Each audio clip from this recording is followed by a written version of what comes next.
takes a second. Um, And now we're live. The yay, hello, stream. stream says hello. Um, oh, welcome back, everyone, after an extended hiatus. I know that all of our fans have been just sitting there waiting for the last 3 weeks. Oh, when is the next episode going to drop? Imagine. Do you know how much work that is? Like, that would actually just suck. Yeah. That's actually not fun. That's why I only millhouse about YouTube channels. Yeah, and then you start getting like oh my god, I didn't want to switch channels.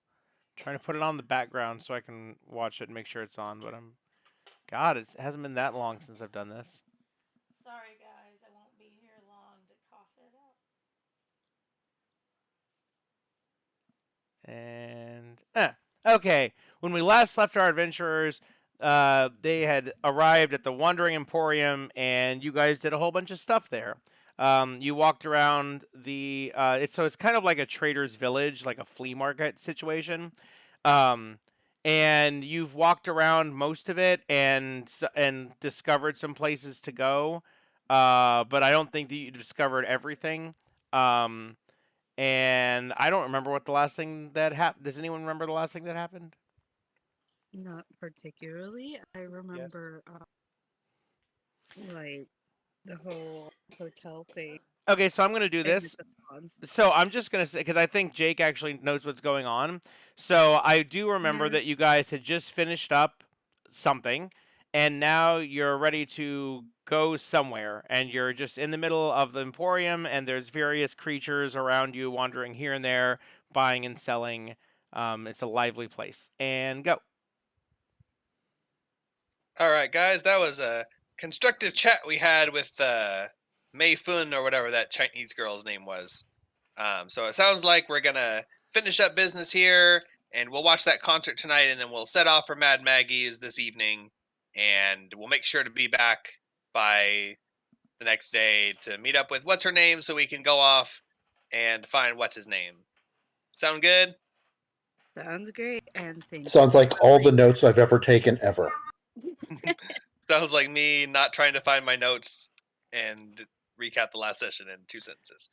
I think it's the morning, and I think it's the morning, and the Mayfoon was the first person you talked to, and then the concert is this evening. So basically, you've got the day to explore the carnival, and then when you're done exploring, then we fast forward to the carnival.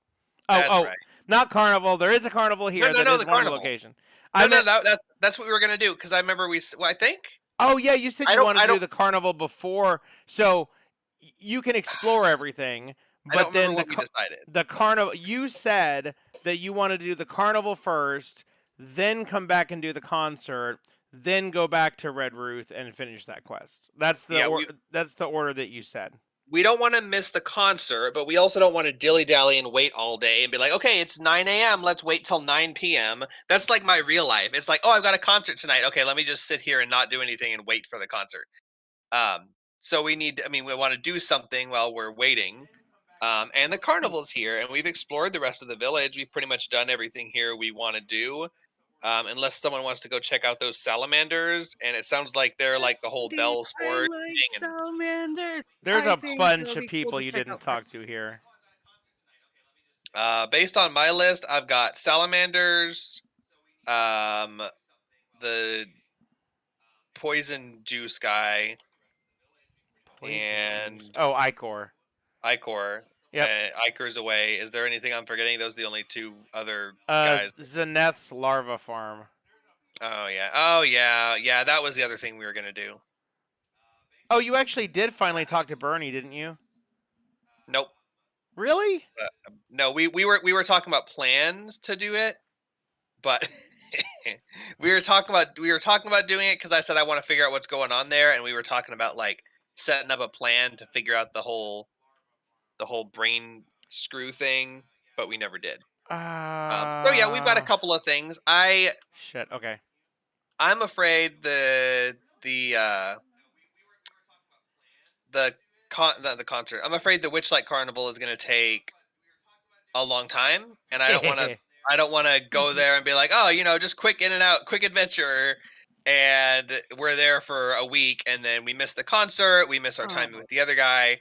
So it's a side quest, so you can do it whenever you want, but it is going to take like 2 sessions to do. And yeah, 2 sessions, but like 2 sessions over how much time? And that's a question we don't know until we get there. Once you teleport, it's like with you guys in the forest where you're at right now. It's like oh yeah, let's just go to this forest, but you don't know how long it's going to take. You might get whisked off to the Fae and not be able to find your way back. You could ask. no. You could ask the ticket counter guy about that sort of thing, like passages of time and things. Yeah. So, okay, we've got a couple of things that we can do. Do you guys want to go? We've got a couple things in the city that we're going to do eventually. The larvae are something to do with my side quest. There's some guy we're supposed to find who was turned into a larva who knows the location of something or other. I have notes somewhere. Or we can go. The salamanders are basically evil forge crafters who are friends with Belle, and we're not interested in going to find Belle, except eventually we are for Scree. So if we go to the geckos, that's all you, Scree. I'm not doing anything there. Oh yeah. So the larvae are mine, the geckos are Scree, and Salamanders. the entire geckos, the entire Witchlight Carnival is Zach's. So I don't really care to go to the Iker guy unless you guys really want to, and I don't really care to go back to Bernie unless we're injured, and we'll figure that out when we get there. So what do you guys want to do? Whose side quest do we want to do first? I'm kind of interested in yours with the larvae. But I need to do some more research before I know exactly what I want to ask them. So how about we do the salamanders first, and then based on what happens there, we can do the larvae guy. and then I don't have the notes of what I should ask either. So like I'm a little bit roll a d20. Ah! Next EverQuest server, our guild name needs to be We Are Not Prepared. You know, I'm just going to walk you through every quest anyway. All you need to do is go up and talk, and then I'll give you the bracket text. Yeah, and that's boring. I rolled a 3. So I guess we're doing the wormies. Oh boy. Unless you roll higher. Gives me an idea for a meme. Wormy Sanders. I'm pretty sure that's a thing. Well, I rolled a 5. Well, fuck the internet too. So we're arguing back and forth, and I say, no, Scree, I think we should go to your thing. And you're like, no, I think we should go to your thing. And Raxor says, oh, fine, you've convinced me. We'll do my thing. Scree's like, wait a second. You reverse psychologied me. So we head off, and we're walking through the carnival. Raxlor is leading, and he's looking for the signs that lead to oh, I don't have a note of what the actual our larva guy is. Not the guy, the shop. I don't have a note of what that's called. So I look for anything that says larva vendor. Okay. I can't tell. Oh, go ahead. Can't tell the difference between the larva abortion store and the larva baby store because they're both bye larva.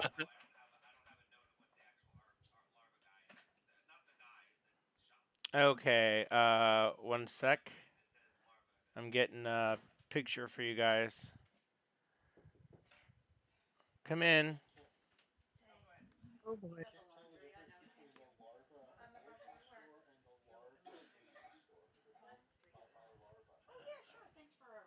Okay. So you see signs pointing to Zeneth's larva farm. Zeneth is Z''NEF. NETH. NEF. Oh, it's Zeneth, and I just had a list the whole time. And F. Okay. So you're able to find his stall easily.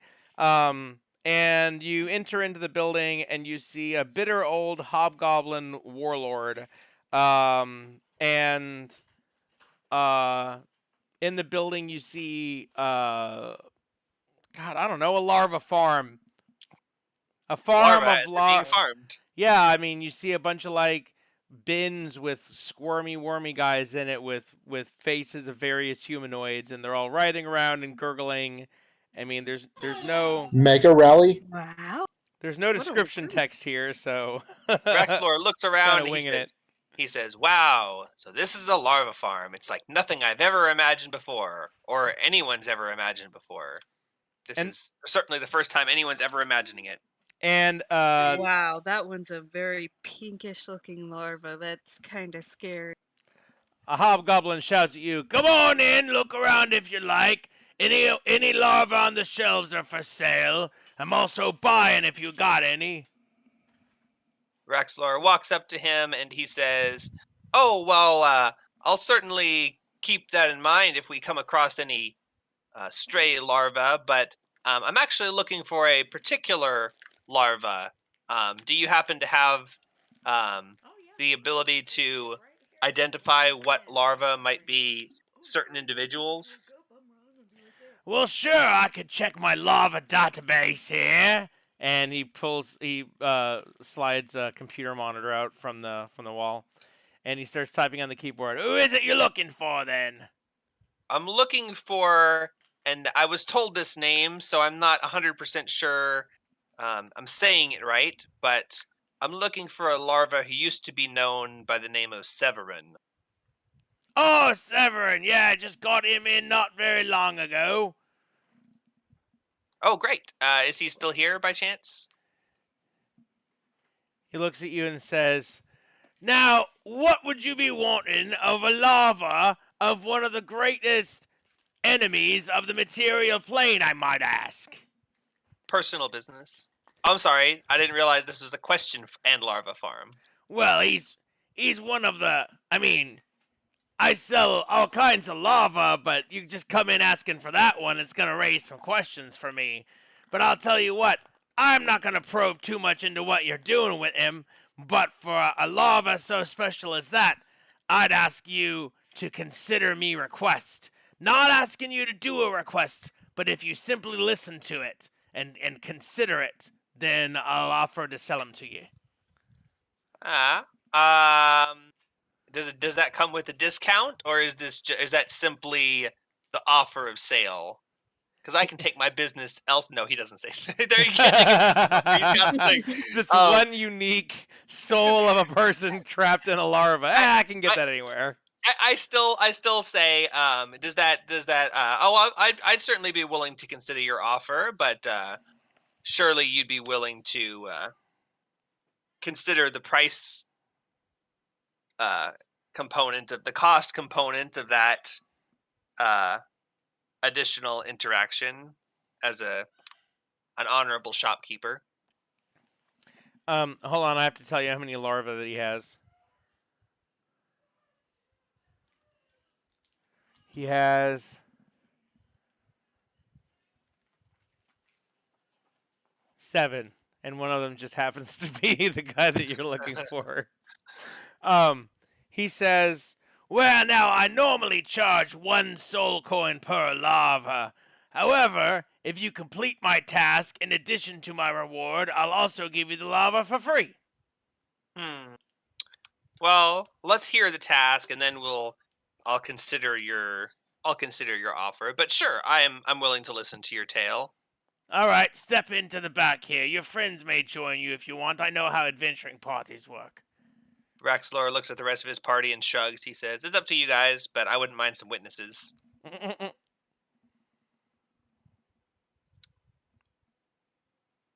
What does the rest of his party say to him? I'll come with. Squawk, squawk. That means Great. yes, yes. I believe my party will be joining me then, since you so kindly offered. And Shore, why don't you come too, just so we can keep an eye on you? Yeah, sure thing. I'd rather be with you guys than wandering alone in this place. And Shora follows you, and you walk behind the counter, and the hobgoblin warlord leads you into a small room in the back, and there's seats for all. And he tells you his tale, and at length, about how Mahadi helped him rise to power, destroying entire kingdoms on the material plane. And his conquests were so great that they eventually caught the eye of the mighty god Meglubiet, who offered. Who is Meglubiet? Glooby gloom. Oh. Slimes. You have to roll a knowledge check if you have to. Yeah, I was gonna ask, but the fact that you started questioning yourself who it is, I was like, roll a religion check while I Google it. Sure, 10. Uh-oh. I think it's slimes, but that might be no. That's Zuggit. No, wait, that's Greyhawk. I don't know. Well, you know that Maglubiet is the high chieftain deity of goblin warlords, also known as the Mighty One. So that's right. I knew I heard it somewhere. And hobgoblins. So he's like their main god. How does it not say goblin? It says god here, and like I assume it's goblins, but it doesn't actually say, so I had to go look it up. So Maglubiet offered Zeneth a command on the battlefields of Gehenna, which is where larvae spawn, incidentally. And so Zeneth amassed his forces and prepared for a mighty battle leading to his first great conquest. And just before his first victory, Mahadi showed up to collect his debt and bore him away to Avernus, where he languishes in obscurity, far from the planar battlefield he had hoped to die on. And that's my tale. Who is that? That's this guy? Yes. That's me. That's my story, Zeneth. So he just so I can be clear with what I understood. He was fighting for his god on the plane on Gehenna, and right as he was about to hit a major victory, Mahadi came up and was like, "Oh hey, you remember that debt? You got to come back and work for me." Yeah, and the whole debt was, he said, he made a deal with Mahadi for power. So he got the power, and then right when he was about to use it, so that was kind of like the irony. So he got cock blocked. He never got to finish his thing that he was doing. Yeah, blue balls. I say, that is quite a unfortunate story. I too know the pain of being granted power and not having the ability to use it for your personal needs. Yep. So now I stay here. I buy and sell larvae from Yugoloths and sell them to hags and other interesting buyers. And Mahadi charges half of my proceeds to him, and then he provides food and other necessities. That is certainly a harrowing tale. Now I might ask, you told me your tale, but I still haven't heard a request. What is it that you ask of me? Oh, I want you to assassinate Mahadi. Yeah, I can. I'll pay you 9 soul coins. I can certainly consider that. 9 soul coins and a free larva. Yep. Well, so the thing is that, I mean, if I do, I would certainly consider your offer. I would not want to turn down an offer on the spot. It might take a little bit of time. It might take a couple of months, of planning and, getting stuff together. Sure. I kind of need the larva now. So could I just pay you for it and get it, and then I'll consider your request, and we'll see what we can do. Well, sure, that would be acceptable. I just wanted you to hear my request, and if you turn me down, that's perfectly fine. You're not the first ones that I've asked to kill Mahadi. And then someone out in the shop overhears you, and he's like, "Oh, yep, he asked me last week. I told him I'd get around to it if I had the chance." Oh, thanks, Bill. Just keep considering it. Well, yeah. I mean, we're not gonna turn you down. We're not gonna. We have no reason to just straight up tell you no. So we'll definitely consider it, but at the moment, I can't promise anything. So unfortunately, I believe I will have to just pay full price for that worm, and hopefully, we'll be able to come back at some point in the future and consider your request further. Well, sure thing. Well, you just let me know if you killed him, and I'll pay up for you. Also, if he dies, I'll make sure to let you know that it was us that killed him. I mean, if he does die, it's probably us that killed him. So you can just, parcel it to us. I don't know. The offer's out there for a lot of people. I'm No. I pretty assure you, well it's known happened. around here for I wanting to assure kill you, if it Mahadi. happens, it's us. I'm telling you in advance now that if that happens, 100% it's us. Even if it looks like someone else, I mean, we don't. You understand, we wouldn't want to be caught doing something like that. So it might look, for all intents and purposes, the crime might be punished. Someone else might be punished for the crime, but definitely, I guarantee you, it's us. Oh yeah, well, many others have tried by my request, but every one of them has ended up dead or enslaved. Oh, But and I keep absolutely, trying. they would all fail. Every last one of them would fail, except for us. And that's how you know if it's done, it's us. But it would look like somebody else.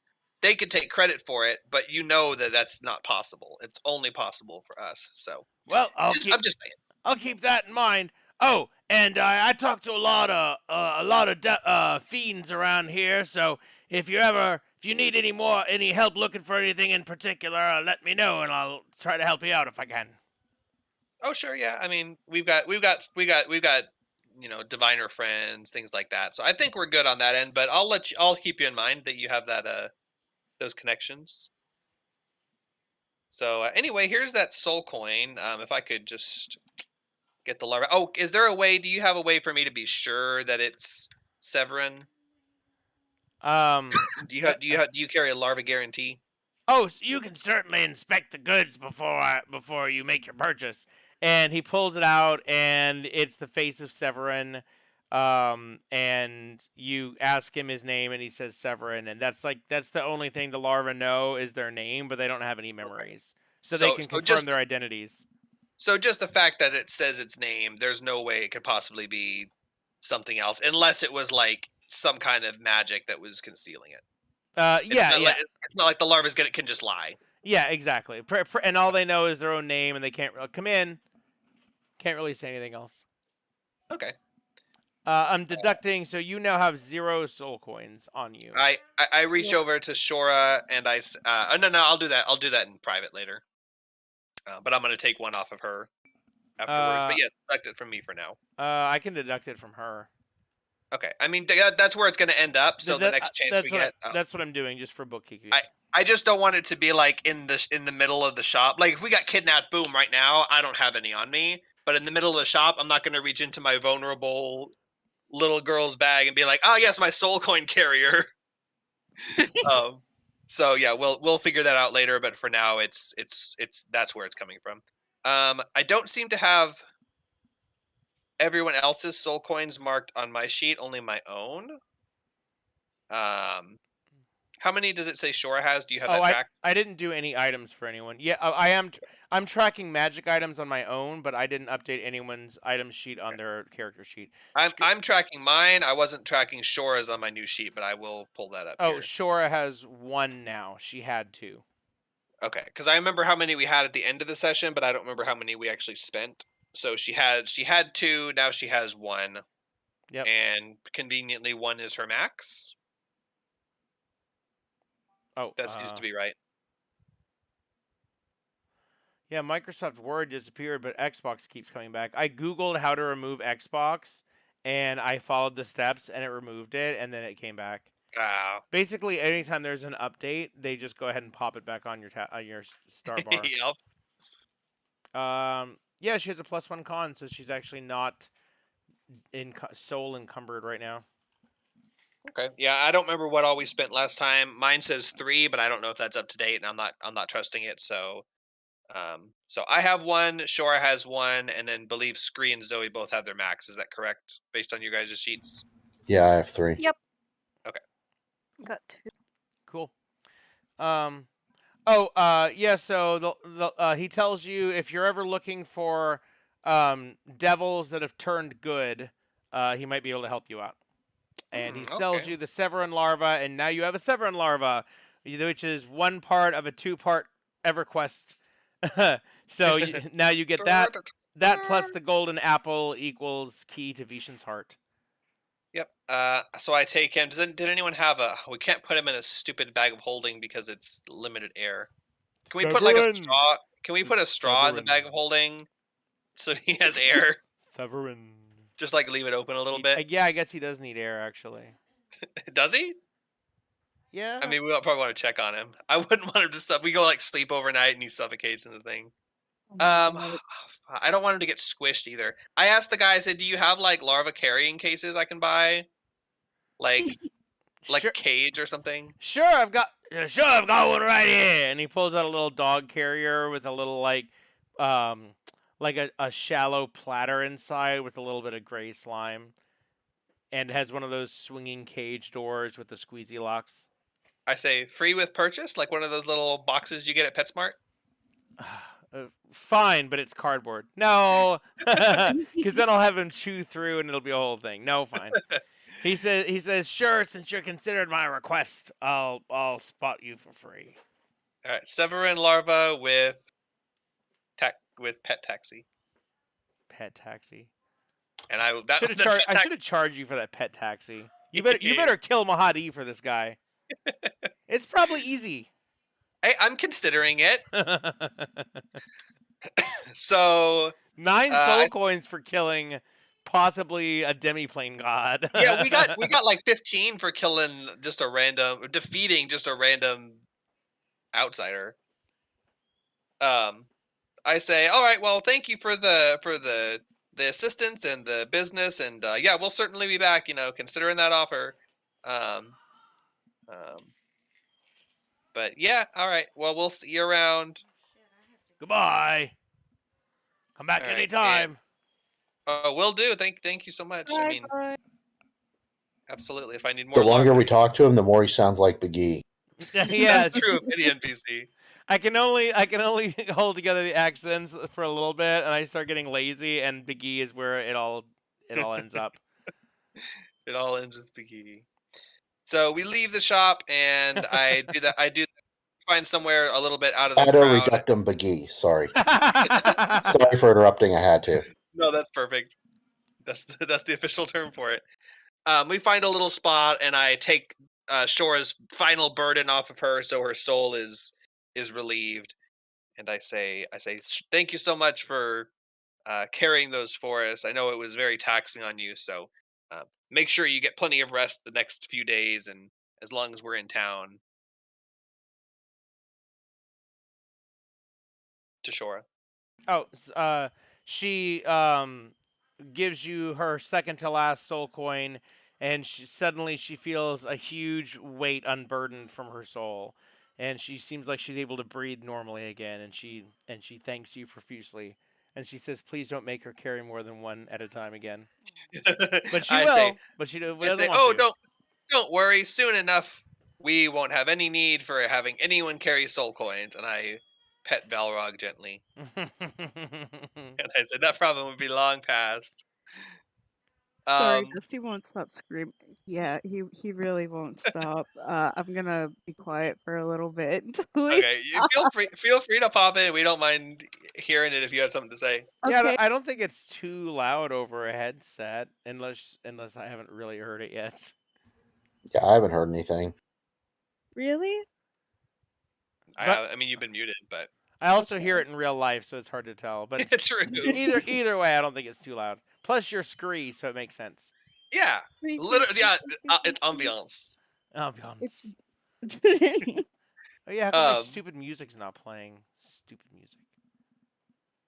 So we leave the shop. We do that trade. I thank her for her help, and you guys want to go check out the salamanders? I tell Scree, I say, those reptile people kind of creep me out a little bit. So you're going to be doing all the talking. I'll just stand there and look tough.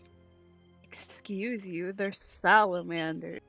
Sorry, snake people. I don't know the proper terms. You're so racist. What? Gecko? I don't. Snake with legs. Yeah. Or snake with arms. Sorry. Thank you. It's like the mage hand, snake with 1,000 mage hands.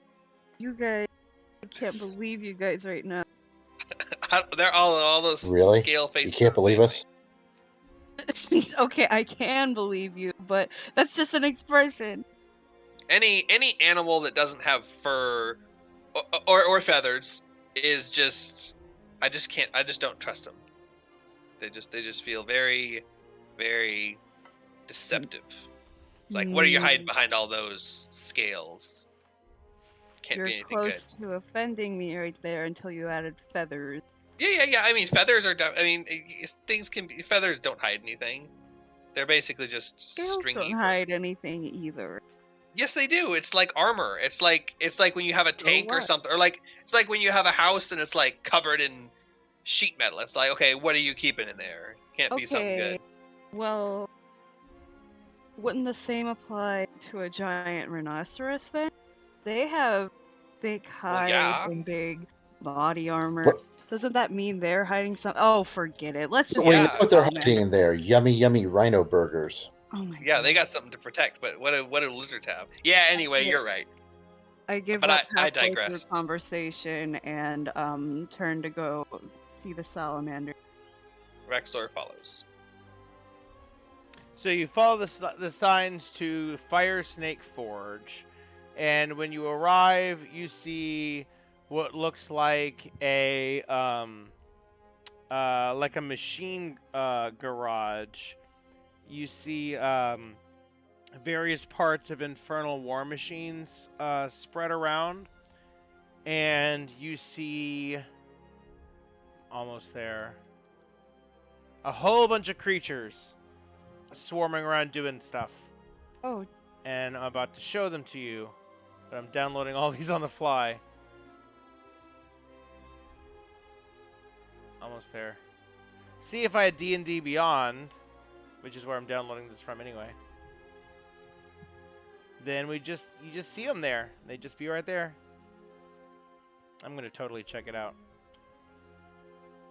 Okay, I'm gonna send a bunch of pictures into Discord.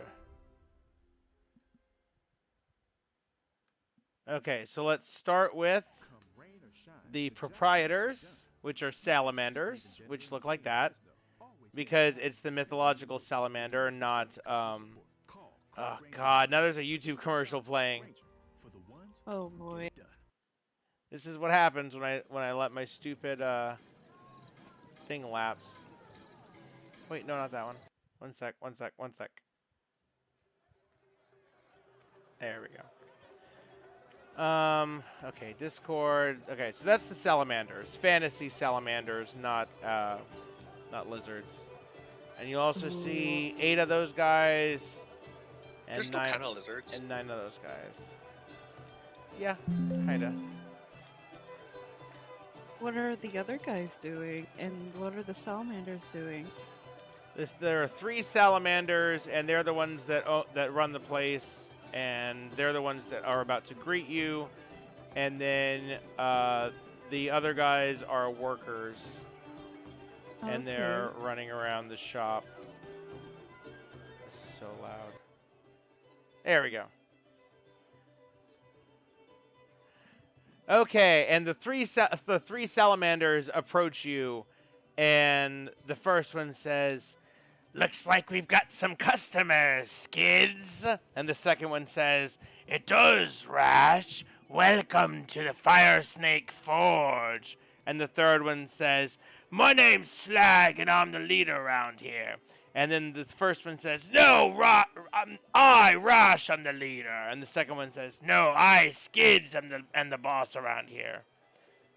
And then they all burst out laughing and say, "Oh, we're just fucking with you. Anyway, what you need? You need some repairs for your machines? We can take care of that for you." Yeah, maybe. Armor machines okay? I'm pretty sure they're fine. But I was just curious about what you guys are running here and stuff.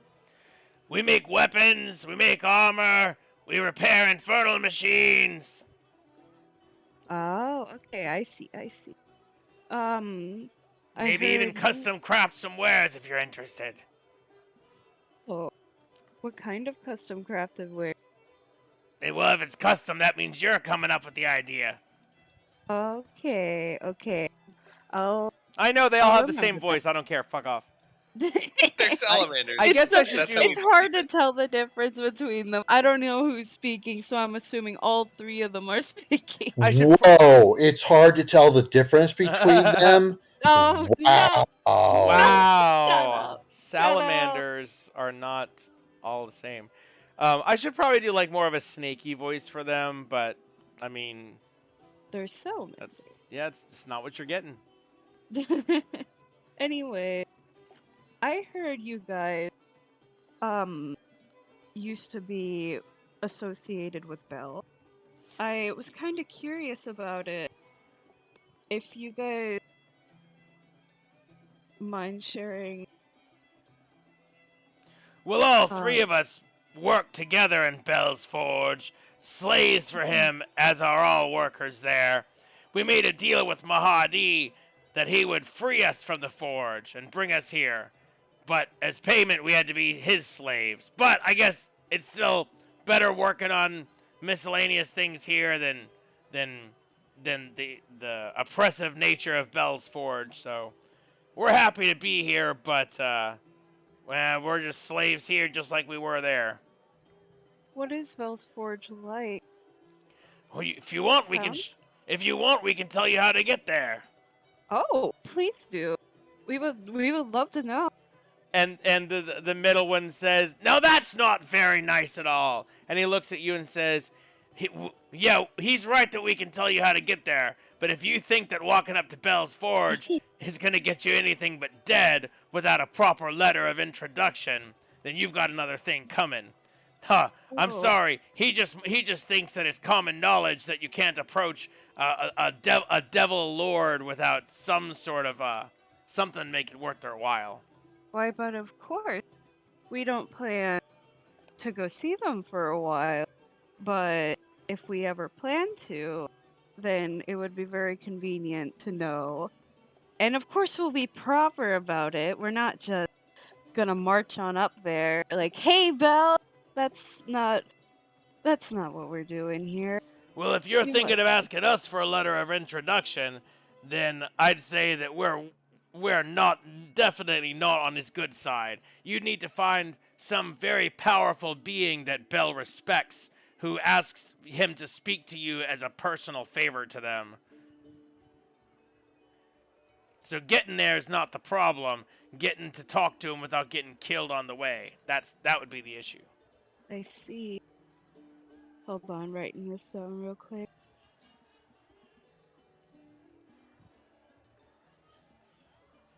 Okay. Hold on.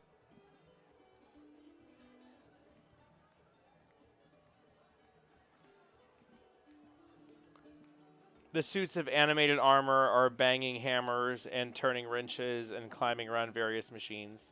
And the Magmans are scurrying about, picking up equipment and bringing it to the armor guys.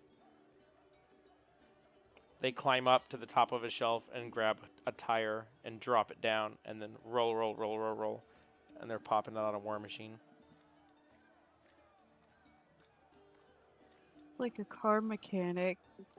I love that. Yep. Or in this case, an infernal warship mechanic.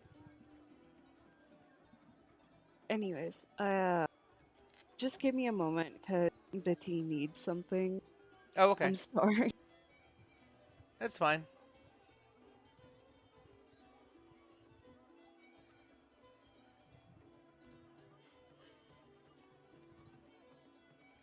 So, just to recap, they can give you directions to Bell's Forge, but they say that without some sort of letter of introduction from someone who Bell respects, you're likely to be killed on sight. They sell wares and services. They maintain the war machines for the caravan. They sell metal weapons, armor, and items. They can repair war machines.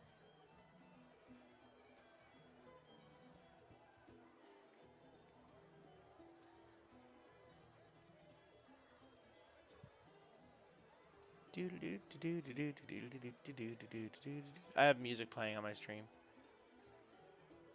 Okay, I'm back. Also, I have a question for the DM. Mm-hmm. Okay, do you remember what the legendary dagger was called specifically? Because I couldn't find the note for it, but Oh, no. I actually don't remember. Shit. Dagger of... Nope, I'd have to look it up. And if my notes were well organized, that'd be pretty easy to do. But they're not, so it You isn't. could watch the stream. Which But it's the stream? Exactly. Yeah, that was the one thing I didn't write down. I think that was in Scree's dream, so I don't think Scree even told us. Where's my stupid search? Oh, there it is. I'll just search dagger. Dagger of... This note just says the dagger. That's not helpful. The dagger. See, that's what my notes said. It's just the dagger. We don't know what it's called. It's just a dagger. I wrote it so many times. I wrote it down a lot. Just wrote legendary dagger, and I'm like, okay, that's too vague. Huh.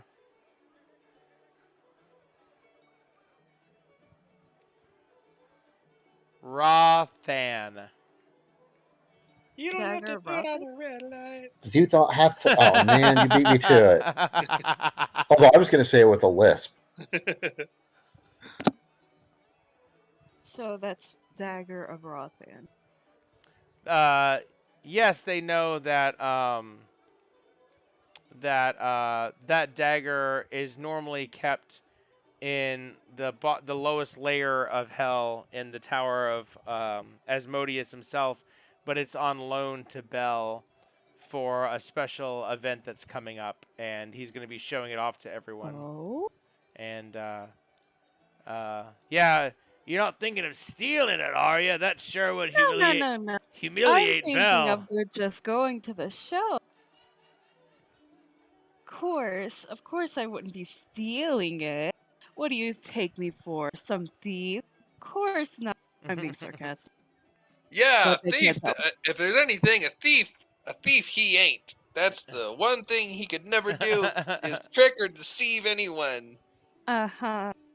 Awful at it. He's tried before. Couldn't even slip one over on me. He couldn't even be a thief if he tried.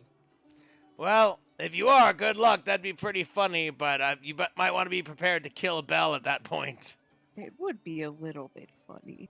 It would be a lot I funny. digress. If there's anything we can do to help you with something like that, let us know. We can get explosives.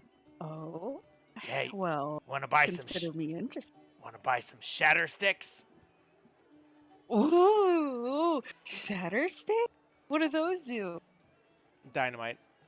Dynamite. I see. I would love to buy some shatter sticks, but Raxlor,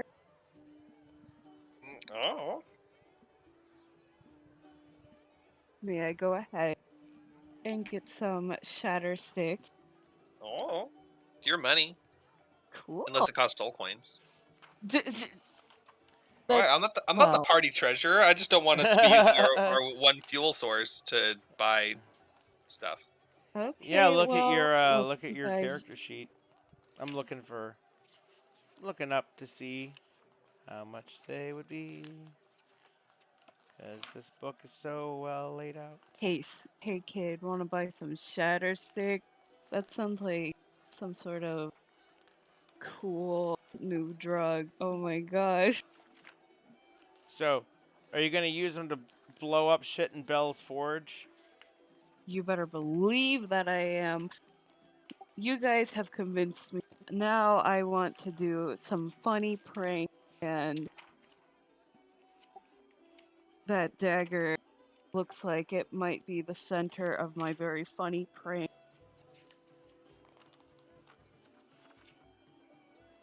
You know, it's not that many pages. I know exactly what I'm looking for. I know the exact page. Oh, there it is. No pictures at all. There it is.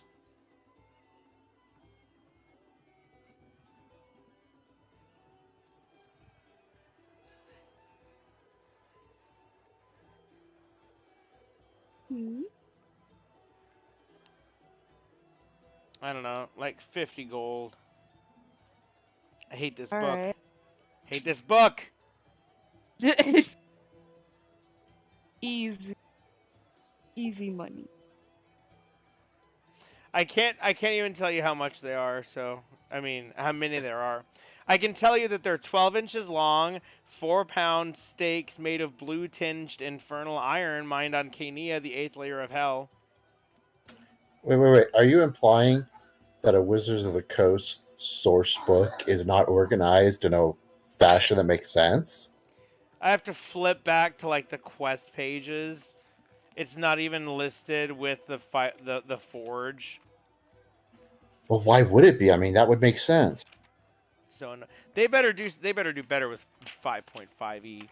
Anyway, yeah, 50 gold. You have 50 gold, right? Yeah. Mark off 50 gold. And now you have Bye-bye, a 50 bag of shatter sticks. A bag? Jesus, how many are there? I don't know, a few. Scree is laughing maniacally at 5. Jesus shatter fucking sticks. Christ. 5. Shatter There's sticks. 5. Yes. I guess I should highlight the highlight where it says 5. There. You have 5 shatter sticks. Oh, this is gonna be fun. Why, thank you for your kind business. And I also wish to ask a little if you know anything else about that little funny dagger that you haven't already told me about.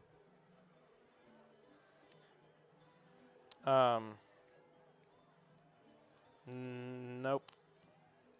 Nope. No, but if you have questions about any sort of powerful demons or devils, let us know. We might have some information about that. Oh, okay. Do you know who Belle would respect? Like somebody who's powerful, you know?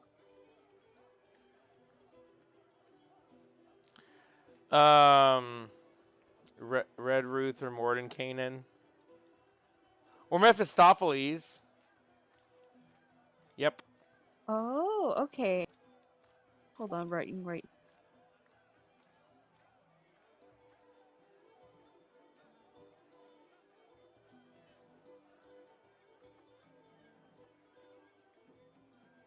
I probably butchered those names. That's okay. I'm butchering this quest. Maybe just a little bit, but it's still a fun quest nonetheless. That rhymed. Anyways. Yeah, I think that's all we need besides the knowledge of where to go.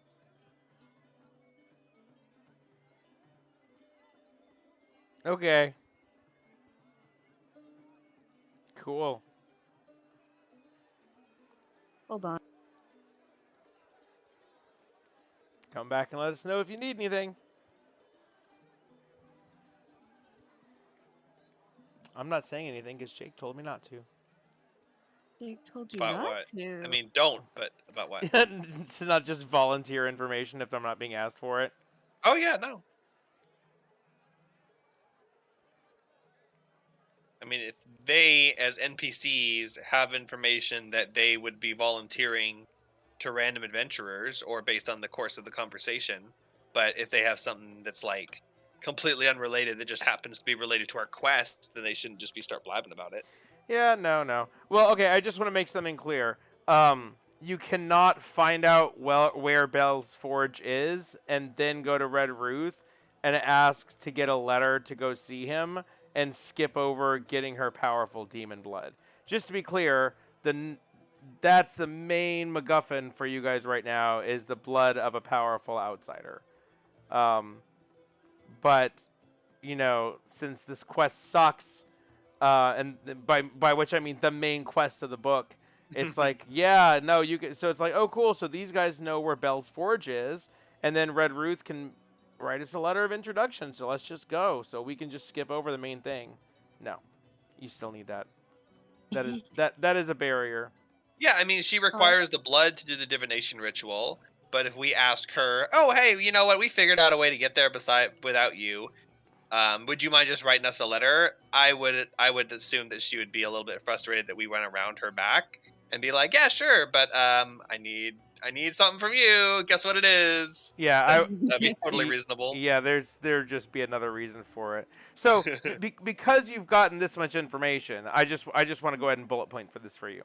So you have to get the blood of a powerful outsider, and you need to bring it to one of the following, unless there's someone else. But this is who you've discovered: Red Ruth, Mordenkainen, or Mephistopheles. The first two you've spoken to. The third one you have avoided. You've not wanted to go see. But any of those three could tell you how to get to Bel, or Haruman, or Olanthius, potentially. But you have to get blood no matter what. So And right now, blood is the item. I guess there really isn't a way to kind of skip that over. And that wasn't fully my plan, but it was just like, oh hey, that's kind of convenient. No, you're asking a little bit too oddly convenient. No, you're asking good I was questions. just like testing it. Yeah, well, as I'm answering the questions, it's like, okay, I've just got some hard stops, and if you figure out, like, I want to encourage creative thinking, but you're gonna have to get the blood because otherwise, I mean, that's fully understandable. Because it's just a poorly written story, and I mean, like I said, the book is worse. The book is very linear, and so I'm trying to make it a little bit better, but then it's like, well, that doesn't make logical sense. Well, sorry. we need a reason to proceed to the next quest locations. Yeah. Which are going to be powerful fiends. They give us options. They have several options. We have Uldrak's grave, where there's a trapped mad celestial. We have a trapped Baelor somewhere near an obelisk thing. And we know that Archon carries a vial of Tiamat's blood, but we need to bring him an offering in order to get it. So we have 3 options that we can go to. And Bel's Forge, we know how to get there. We need to talk to one of our friends and bring them the blood. So we've received the quest, and the quest is get blood from a thing. And that's the next step in our quest. We can continue asking questions so we know what we're getting ourselves into, but no matter where we decide to go, it's basically one of those 3. Or some other thing that we don't know about yet. Are those all right? Did I read those off right from my notes? Yeah, I believe so. Uldrak's grave, trapped Baelor demon, and Tower of Archon. I don't remember where we got that info. I think it was Red Ruth, I'm pretty sure. That's okay. Yes, that is accurate. Okay. I mean, I'm not talking in character, so you can continue talking with the salamanders. I was just, that's, as he was pointing that out, I'm like, yeah, that sounds right. That's our next quest. So once we do this, we're doing side quests right now to like advance our characters, which is in this town. Your side quest just happens to also be the main quest. So the inhabitants of this town are potentially an information resource if you notice that you have a dead end in your primary quest, and that's all I'm going to say.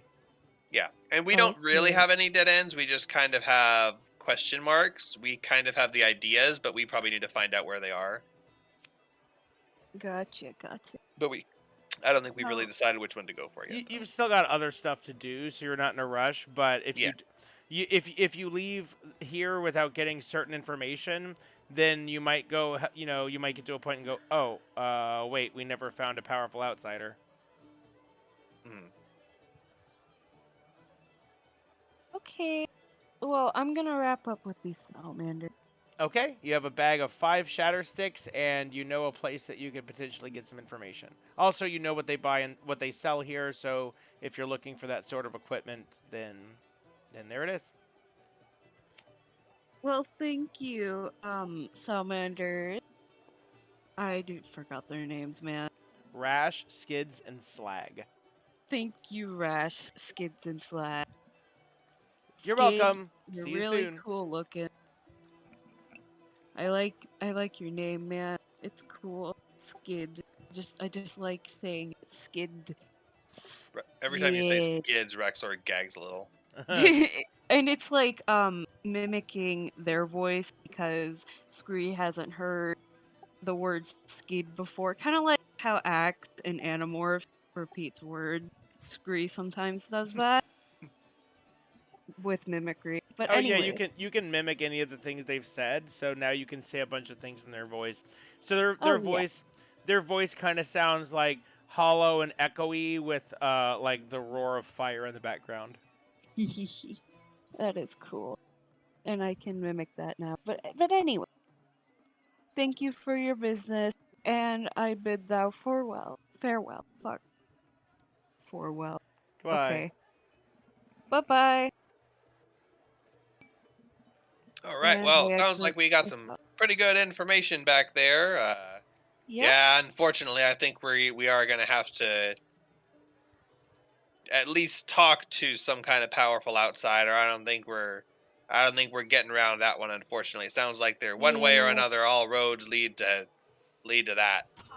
Can't So- find a way around that, and can't have our little soul coin purse follow us around. I mean, it just feels like the world is defining sets of rules that we're not allowed to break, and it just doesn't feel right. So in Baldur's Gate 3, the CEO drove himself nuts because they want to make the players have the ability to do anything they want and have it be totally open world. But there's an artifact on one of the characters that you need, and it's going to be important for the full game release, like it's tied to the end of the game somehow. And that's the only item in the entire game you have to pick up. Anything else in the game you could leave, but you can also leave characters. So if you intentionally do not get that character in your party, if you get the character in your party, great, she has the item. If you don't get the character in your party, they ended up having to write like 30 different like sub options of ways that no matter what you do, you're going to get that item in your inventory by the time you get to the end of chapter 1. Are you talking about the thing Shadowheart carries? Yeah.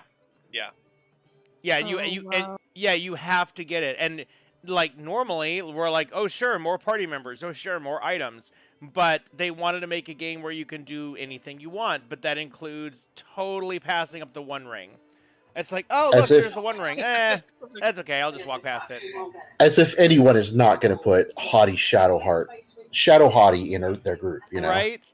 Yeah, but the CEO like literally drove himself nuts because he's like telling his people, you have to make it so that they can't, but somehow you still... And, like, they just kept branching and branching and branching. And at a certain point, he's like, fine, we're railroading you with this one thing. Now just get the fuck over and play the game. Oh my god. So that's your Outsider Blood. Outsider Blood is the key to finding the Fallen 3. Hey, I wonder if when we meet Zablina, this is in character, I wonder if we find Zablina...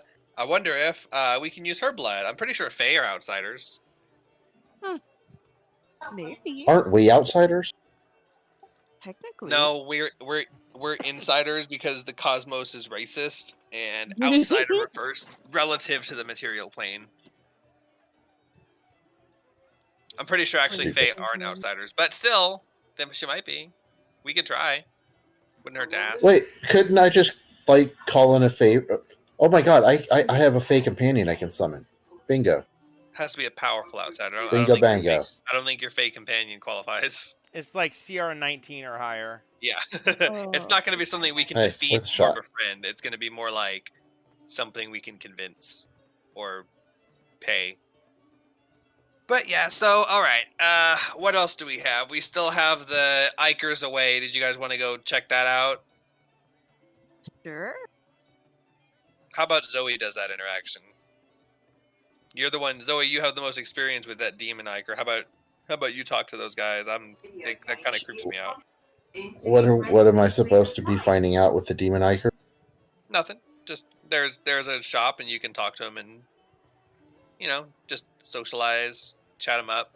I mean, share. You could share your experience with the Iker. Find out if there's anything cool we can do with it. Find out if there's any reason why we would want to collect any and bring it to them. I heard that they buy the Iker too, so we know where some is. So we might want to find out if that's lucrative. We might go collect someone where we might want to buy some barrels or buckets, or it might be vials. So I don't know. Just chat them up. I'm sure they'll have plenty of information to volunteer to you if you Nope. go talk to them. Gotta Come ask, on, it's Zach. Gotta ask explicit questions. Well, I'm not, so No, yeah, but the go see what they got. whisper of the gods floats through your mind that a question such as "I am looking for a powerful outsider" might give a good outcome. Since you guys are looking for a powerful outsider, might be a good question. I'm not just gonna walk around the whole place asking everyone for a powerful outsider. I Too gotta find bad- someone we can trust. Too bad, because I sure wrote a bunch of bullet points. Anyway, you follow the signs to it says Icor is away, and when you enter, you see a human, and he's standing behind a counter, and his arms are down at his sides, so you cannot see them. They're below the counter. Rexlar casts guidance on Zoe.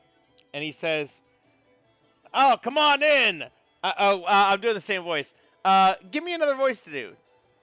Do a voice, huh? Irish. That's the same. My Irish, British, Scottish are all going to sound the same for me. What? Irish, Australian. Scottish, and Irish No, are completely. okay. No, that's racist. Okay, hold on. I got it. Korean.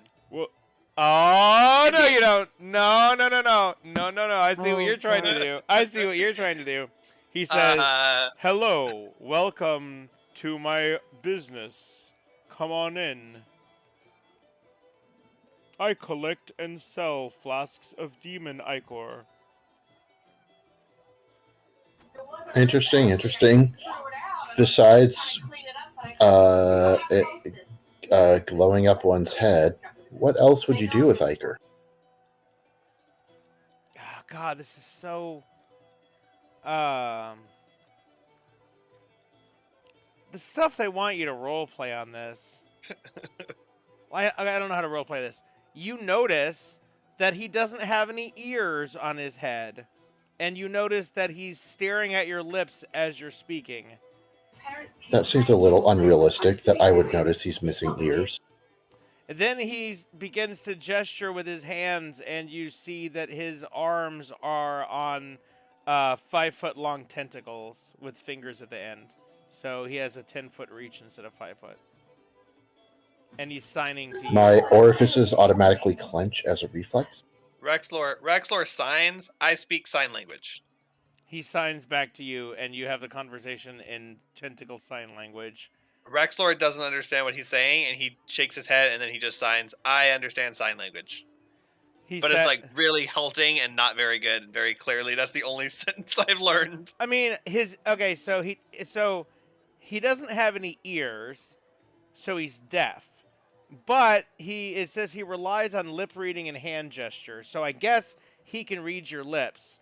So and he can still speak, he just can't hear. So I think you can converse normally. And when you ask him about his when you recognize that he's deaf, he says, "Oh yes, sorry, my ears sprouted wings and flew away." Such as the dangers of dealing with ichor. I was going to say, no, you sign to him, Donde es el baño, because that's the only phrase that you know. He tells you that demon ichor can also be used if you put it into an infernal war machine. It will give it a speed boost for a short period of time. How much a zoom does it make it? Plus 30 feet for 3 rounds, I think.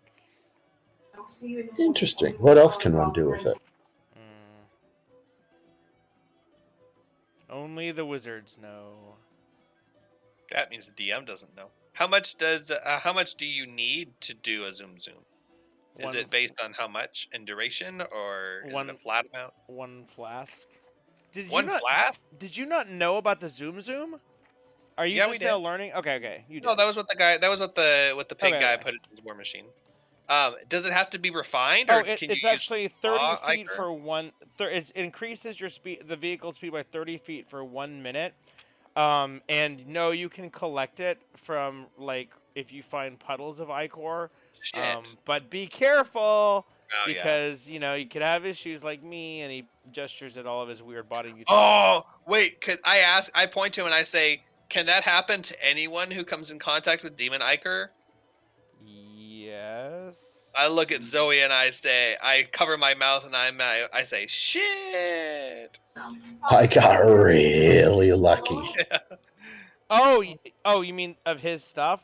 Of his body? His head getting big? Yeah, his head got big, her head got big, but she could have had her ears fly away. Oh yeah, he tells you that there's like a D100 list of things, and that getting a big head is probably one of the least bad ones. Yeah, I wasn't expecting you to lose your ears and go completely deaf. Oh, there's better stuff than that. You know what? I'm kind of curious. We've got that vial of poison cure. I kind of want to just drink a whole lot of Ichor and see what happens. And then if it's something really bad, drink the anti-poison. No, hold on, because something really bad could happen. So let's test it on Shora. She'll eat Good anything. idea. Oh, Good idea. no. What if she turns to like a... What if she turns into like a... what are those monsters called in Rick and Morty? Oh my god. I don't know. There's so few of them. Cronenberg. Cronenberg. What if she turns to like a Cronenberg and she's like super buff and powerful, but Oh my also God. horrifying? That'd be Okay. a great ally. Okay, Ooh, what if she can carry more soul coins? Exactly. Okay, so he gives you 2 examples of things that could happen to you, and he says, for instance, oh, I'm not gonna tell you that one. Oh, I'm not gonna tell you that one. Okay, I'm gonna tell you this one.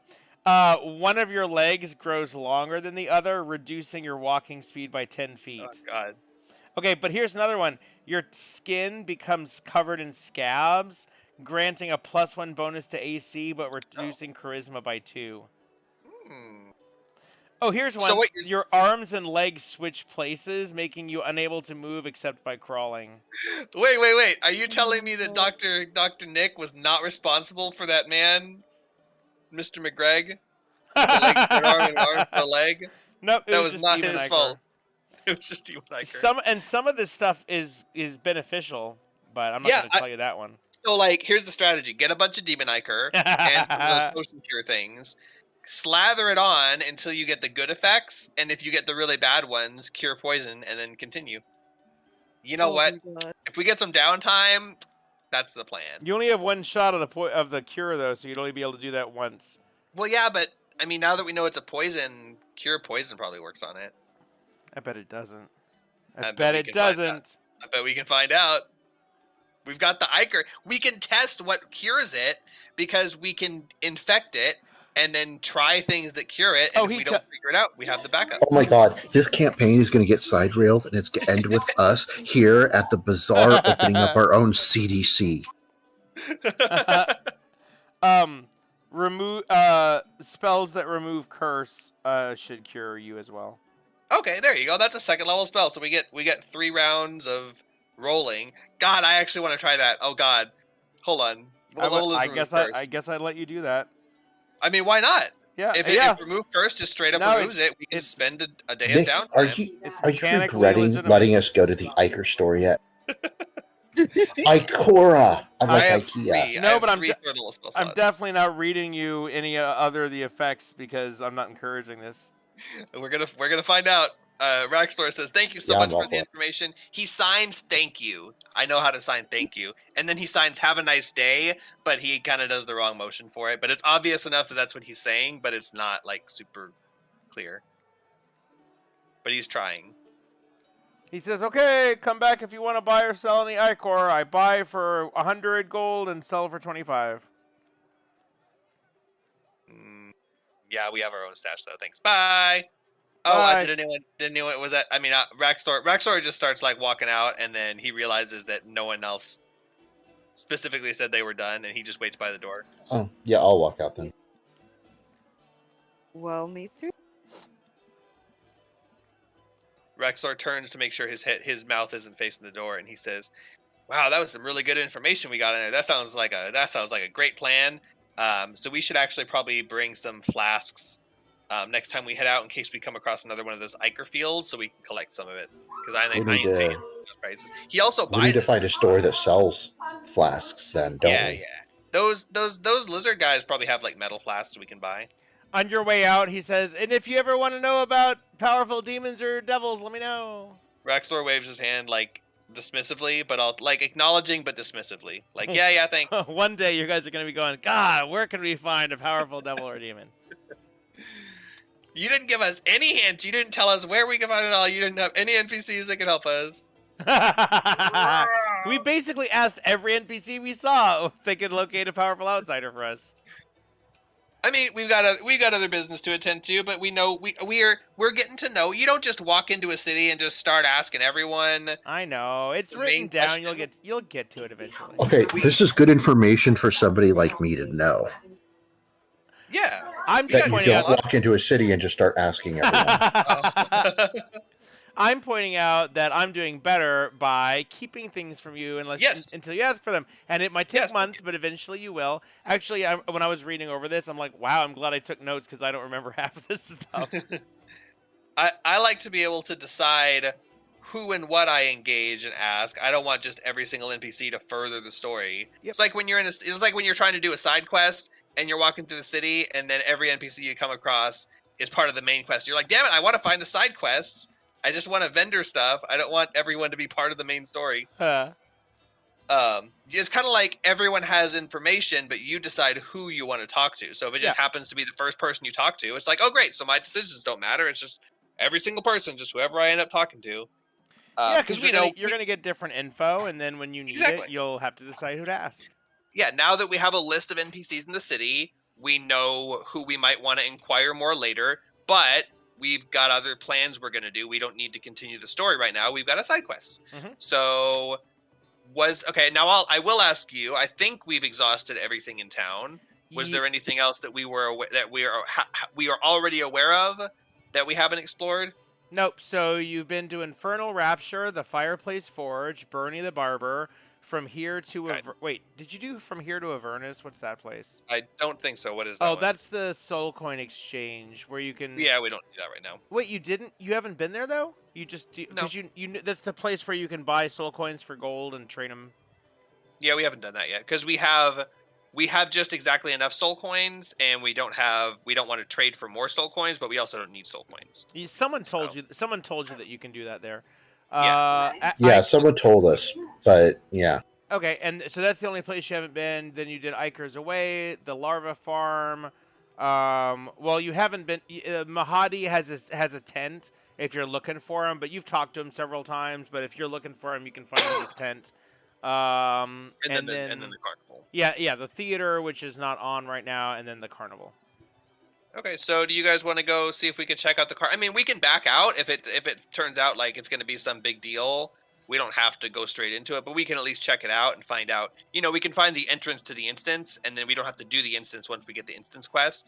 We can continue the city quest and then finish out the zone with the instance. Yeah, that sounds good. Okay, so now keep in mind this is Zoe's thing. Pretty much entirely. So we're gonna do the carnival. It's gonna be all of us, but any story things, that's you. I mean, I'll point out things that we noticed. Of course, yeah, we're all kind of screwed, but we got to get it done eventually. So, Rexor leads the way, kind of looking around, confused and lost before finding his bearings as a wanderer, and leads the party to the carnival. So when you approach, you see a small tent. Nearby is a ticket booth. And then a little further away on the other side is a pumpkin selling stall. And behind the stall is an old man standing there. Rexor nudges Zoe and casts guidance on her. With two fairies floating around him. Can someone remind me why I'm here? DM, or do you want me to do it? I ask the DM. Oh, you can. I'm trying. Rexor, stay out of it. On the walk to the thing, Rexor reminds Zoe. Now remember, you had a dream that there was the Palace of Heart's Desire, and this unicorn horn you've got is going to get you into the Palace of Heart's Desire. But don't tell anyone about that, because I think it's a powerful magical artifact since that fairy gave it to you in your dream. And once we get to the palace, we have to decide whether to freeze Ablina or like destroy her or something. That's but right. Don't forget, you got that other note that actually for sure you remembered that actually for sure that Sabrina is really the one that you want to free. So in this carnival, we think might be a portal to the Palace of Heart's Desire. Palace of Heart's Desire. So I'm trying to find out how to get to it. Yeah. Something like that. And then the stuff Okay. Okay. Wait, I saw an old dude, right? Yep, that's him. I just sent a picture. So there's. All right, I walk over to this guy. And he says, hello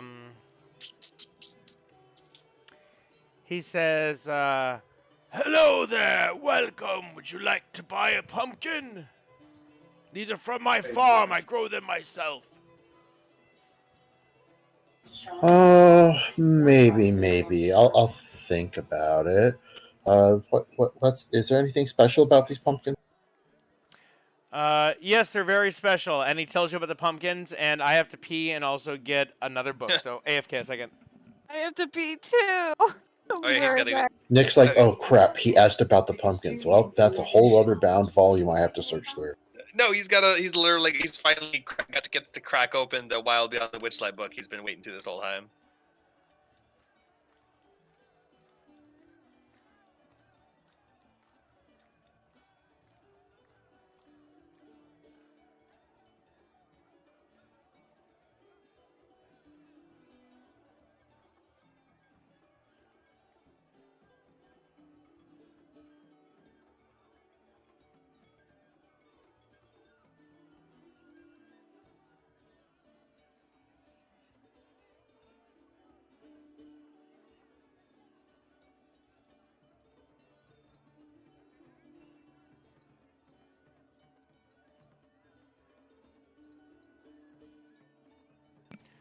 I left the book in the other room because I wasn't sure if you guys were going to actually get to this or not.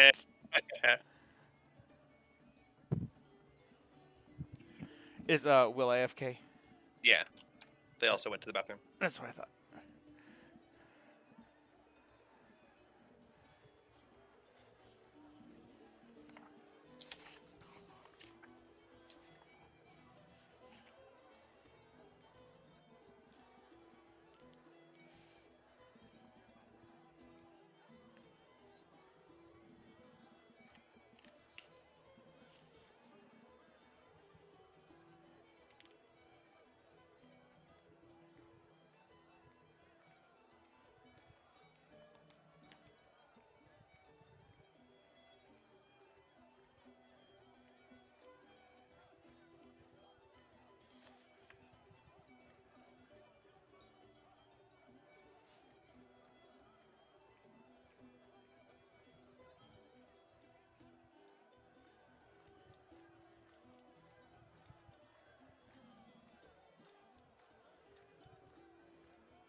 Intermission, intermission.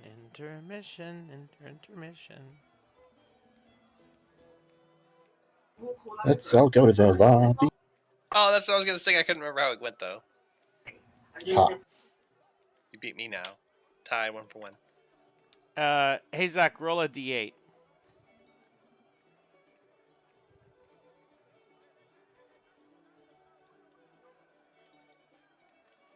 Hi, I'm back. Welcome back. Welcome back. 2. Rip. Okay, and roll another d8.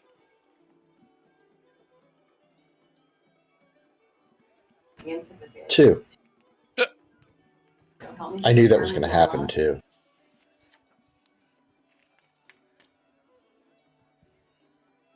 Okay.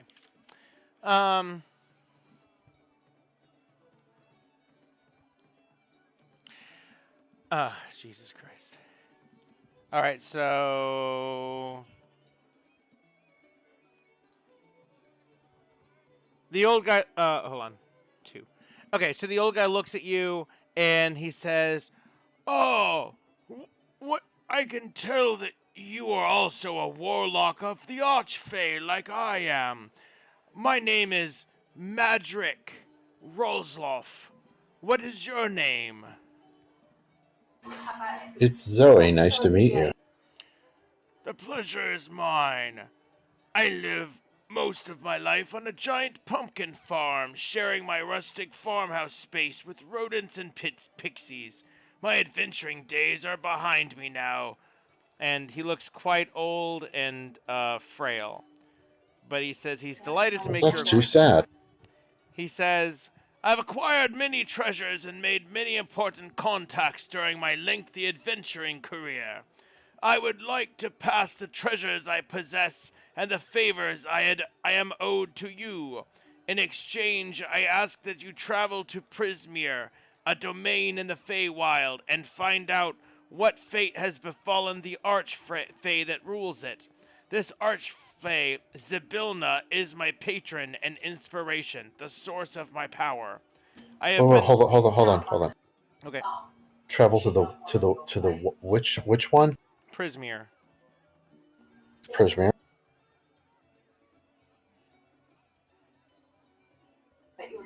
And his archfey is who?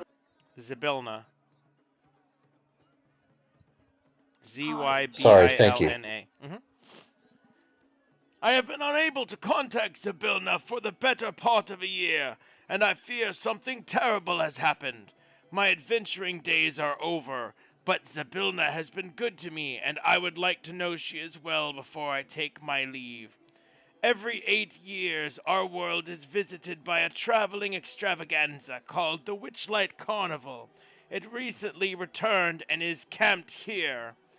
I'm asking you now because the carnival might, blah, blah, blah, blah, blah. So do that for him. He also tells you he hasn't visited the carnival in 64 years. He says that Zybilna is a fairy godmother to mortals and created the carnival for people to seek her aid.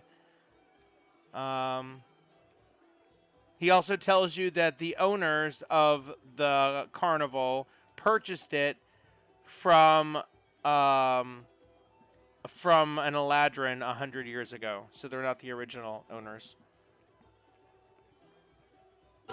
That is very interesting. Oh, so you ask him about Zybilna, and he describes her to you, and you recognize the description, and you realize that you've actually met Zybilna before. When you were a young child, you were very, very sick, and no one knew why. And this woman visited you, and after she visited you, you felt better.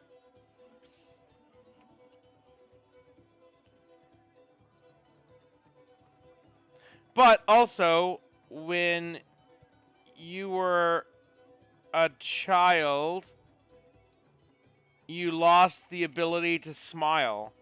And your whole life, you've never been able to smile. I'm pretty sure that's what happens when you become an adult.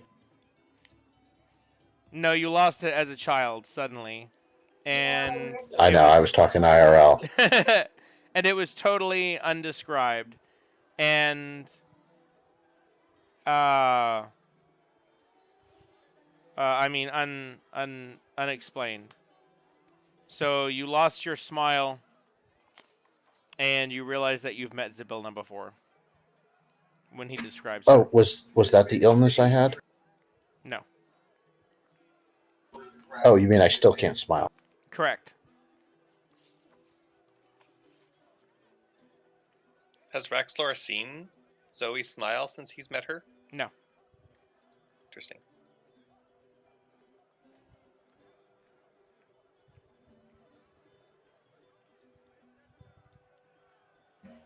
Well, I will probably go and check that out for you then.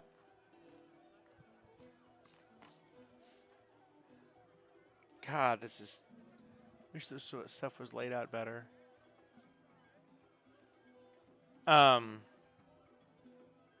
You don't recognize the name Zybilna at all?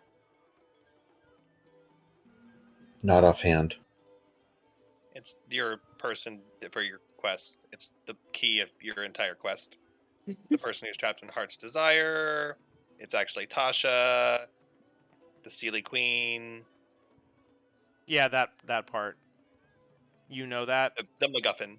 So when he told you that his archfey is Zybilna, you know that you have learned recently on your quest that Zybilna is actually Tasha, the Archwitch. That's right. As in Tasha's Cauldron of Everything, Tasha's Hideous Laughter, the most powerful fae. Yeah, I remember Tasha. I had forgotten that she had been called Zybilna another time. Do you tell him that? Like, do you say anything? I'm pointing that out. You can choose. No, I was telling you guys I had forgotten about that part. Okay. I had heard it as a different name. Do you say anything to him about it, is what I'm asking. I wasn't going to. Okay.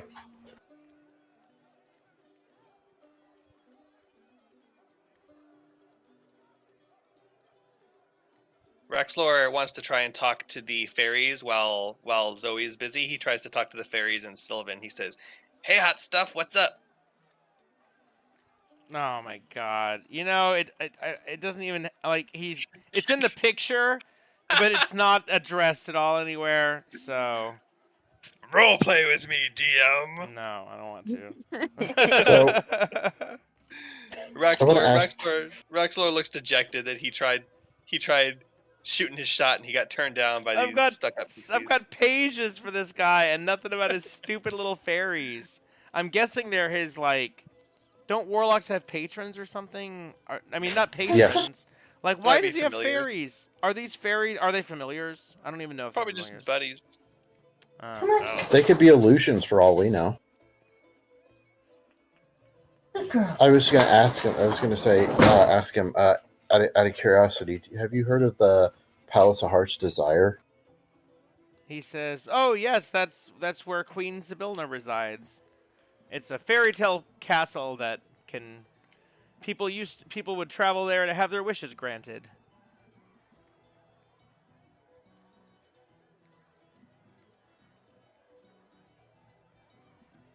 I've never been there though, and I haven't been to the carnival in 64 years. Well, if I happen to find out what happened and stuff, and I return and let you know, I'll give you a bunch of treasure. Well, that answers my next question. Great, thank you. A shit ton. A small shit ton. I'm definitely going to go. I am going to look and because those align with my interests too, and I will travel back this way if I happen to find this place again and let you know. Okay, thanks. That ticket master over there would be able to sell you a ticket. Awesome. All right, I tell him good day and thank you, and then I want to go buy a ticket. Hold on, I'm just scanning over all the stuff that this guy knows to see if you asked about any of it.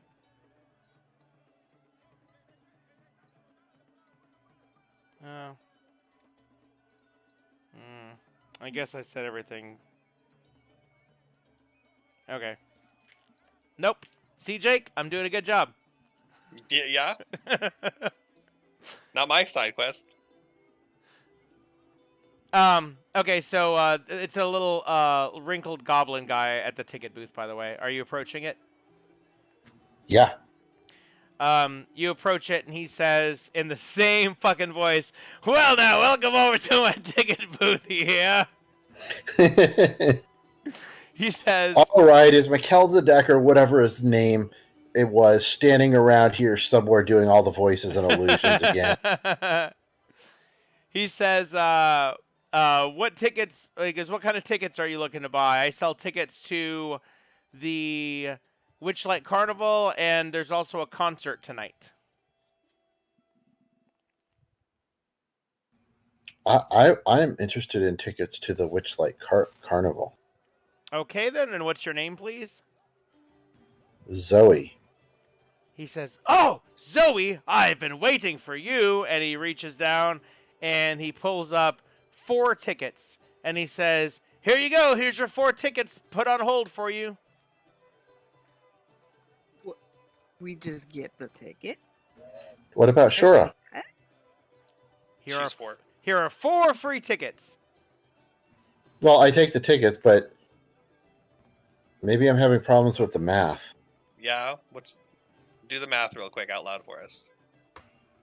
Me, Scree, Jake's characters.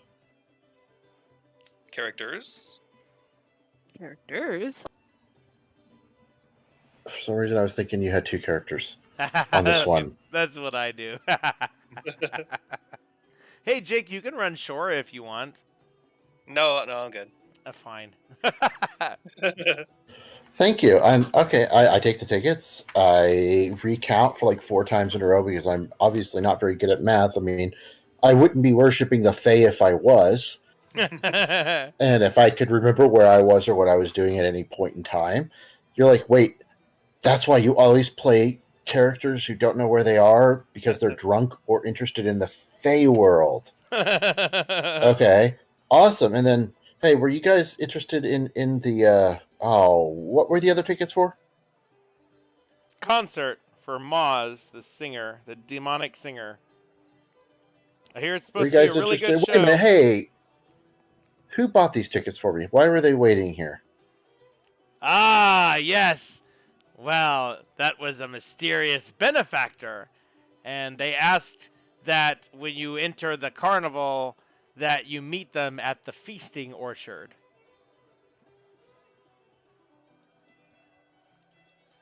At your leisure. You don't have to go there right away, but they asked you to make sure you meet them there. Okay. Yep. Cool. Well, were you guys wanting mysterious benefactor. No, that's fine. I mean, I'd like to go to that concert, but I wouldn't want to buy the tickets and then not be able to make it back. So we'll check back here if we want to go to the concert later this evening. I'm sure there'll be seats left. Cool. He tells you he tells you the tickets are good for the whole day, and you're welcome to enter and leave the carnival whenever you want. But that while you're inside the carnival, it exists in a pocket dimension, and so time doesn't flow the same. So that when you come back from the carnival, it'll be the same time as you left. Oh, good. Conveniently. That opens up a whole world of problems. I'm just saying. Don't worry. There's a one-way door at some point. Don't worry.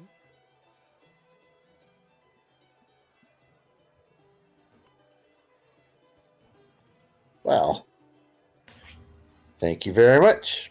Oi, did I tell you my name was Nicholas Midnight? No. Well, it is. Lord. Oh, and also, here, you'll need these to walk around inside the carnival. And he hands you each a pair of fairy wings. Are they like real fairy wings, or are they those ones you get at like Scarborough Fair, where it's just like that? Yeah, Scarborough Fair.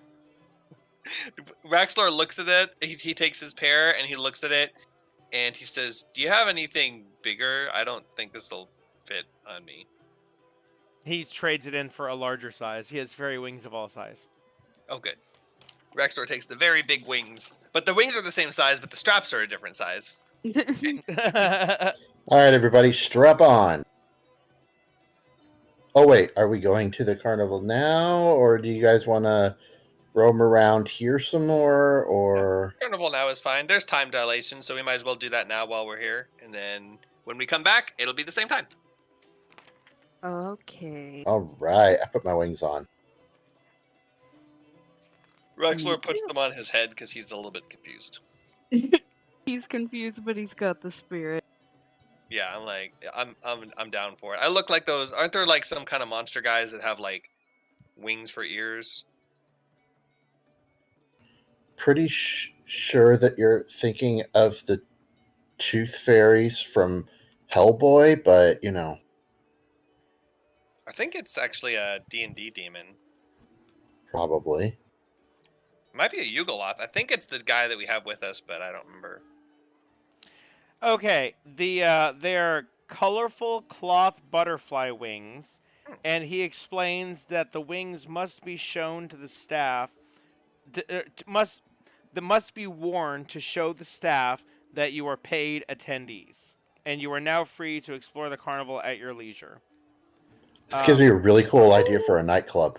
Also, the ticket booth has a silver statue of a dancing fairy mounted on the roof, surrounded by fluttering butterflies. The booth is decorated with an animated depiction of the night sky with shooting stars arcing across it. An elderly goblin perches behind the ticket counter, peering at you quizzically through a spyglass. And that happened when you got. That's what you saw when you got there. In retrospect, spyglass. He's peering at us through a spyglass. I asked the goblin before we leave. I said, "Oh, by the way, what's with the spyglass? Are you like nearsighted?" He also has an ear horn, and he says, "Nope, this is to help me see in here because I'm old." Okay. Relatable. Very. Yeah, especially for you.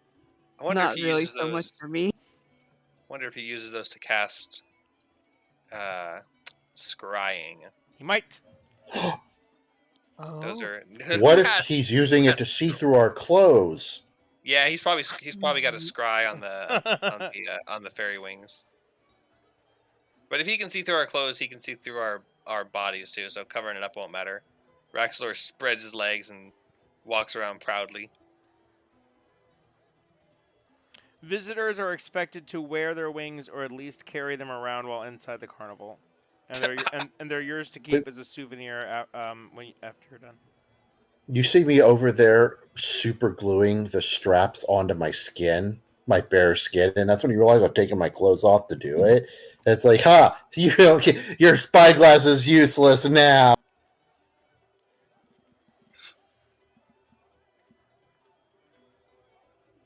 He's looking into your soul. Rexlor straps on his wings and starts. Error 404. All right, well, guys, let's mosey on over to the carnival if that's what you want to do. Woohoo!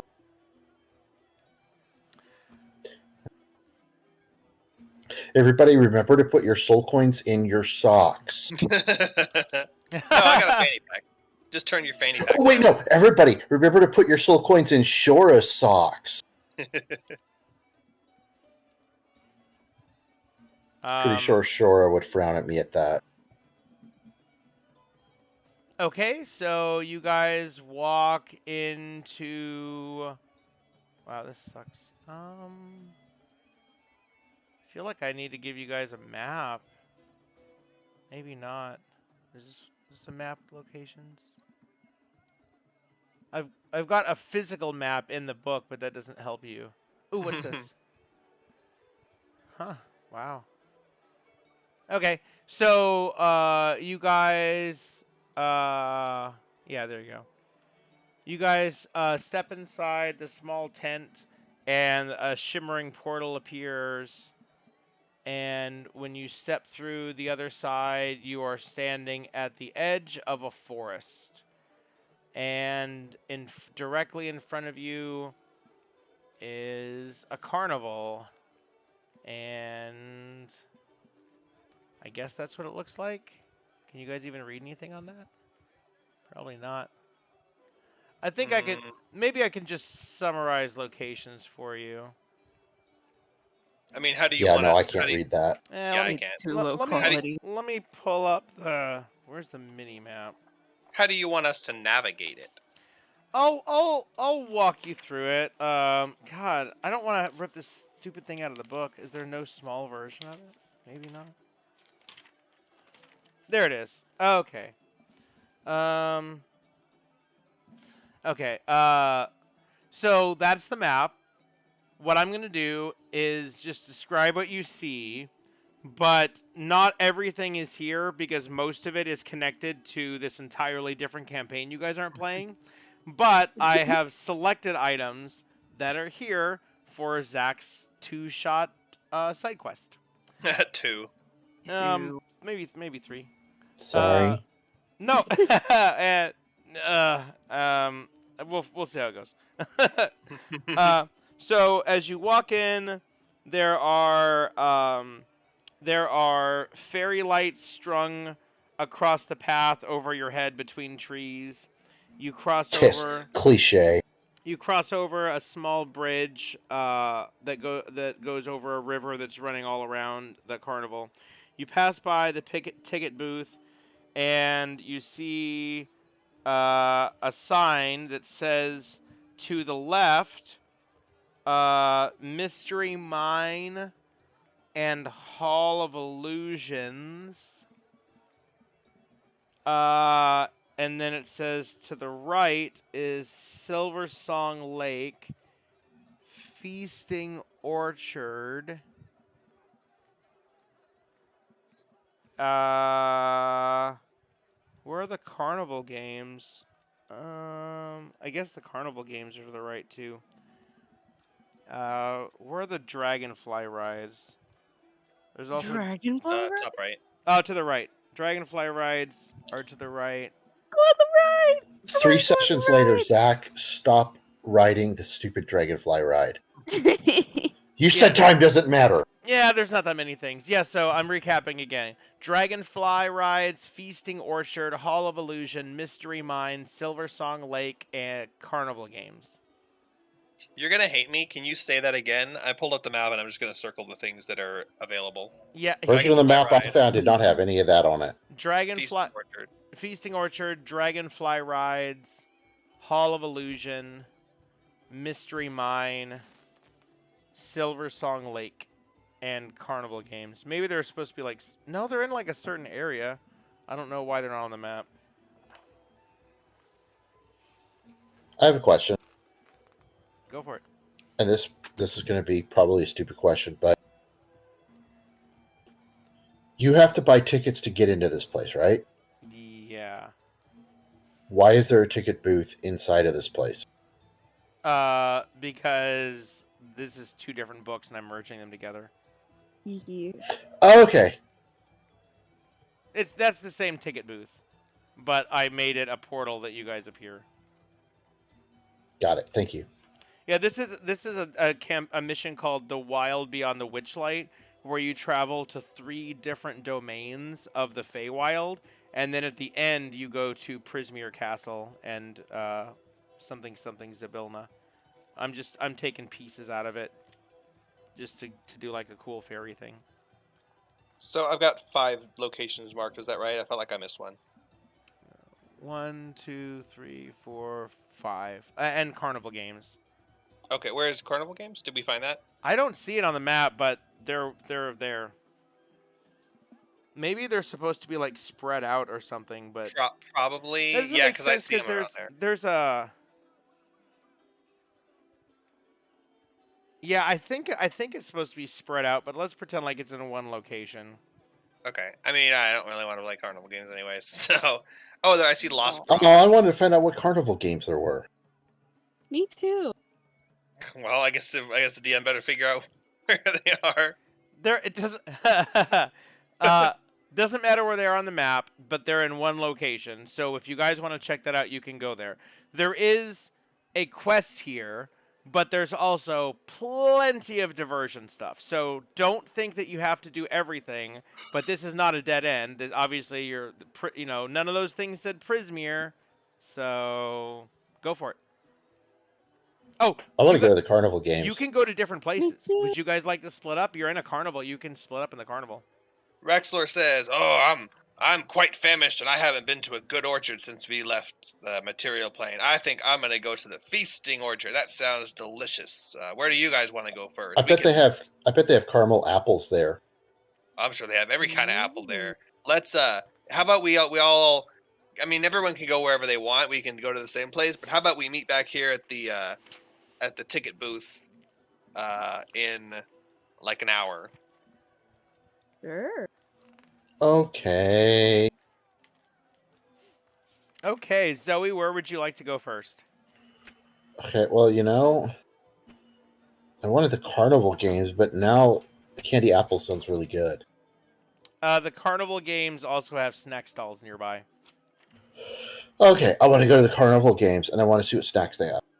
Okay, when you arrive, you see the snack stalls and a witch light hand, which is some, I don't know, elfy looking guy, says, "Oh, welcome, you can have one free snack." And then he asks you which snack you want. Your options are a blue frosted cupcake, a candied apple on a stick, a Euphoria cookie, evening berry wine, fairy bell nectar, pixie tarts, sugar glazed button mushrooms, or a tree sap lollipop. Pixie tart. What's the pixie tart?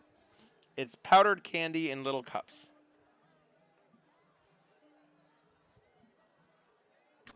And you said I get one free one? Yep. How much are they? 10 gold each.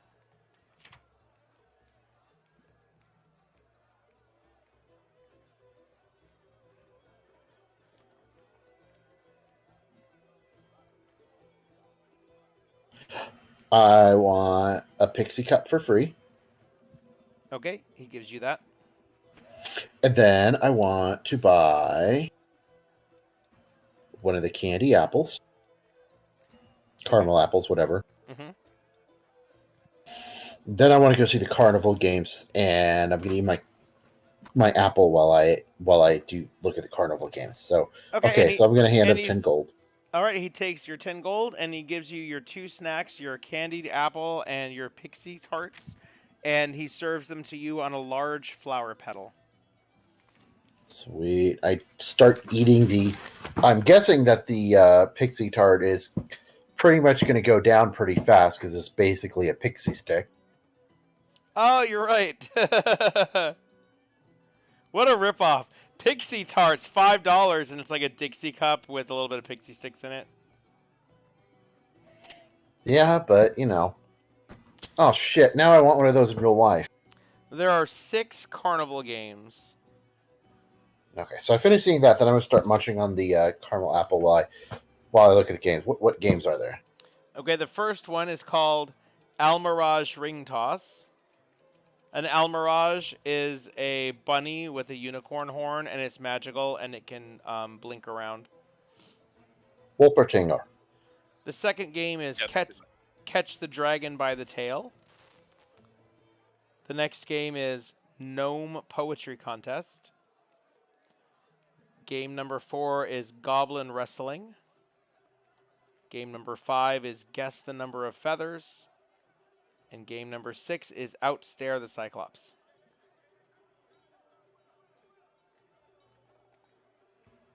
Question. How does the gnome poetry contest work? You have to approach it and ask. I walk up to the gnome poetry contest person. I'm like, how does this game work? There's a gnome, and he says, "Sound the chime. It's time to rhyme. You bring the poem. We'll bring the noem." That didn't answer anything.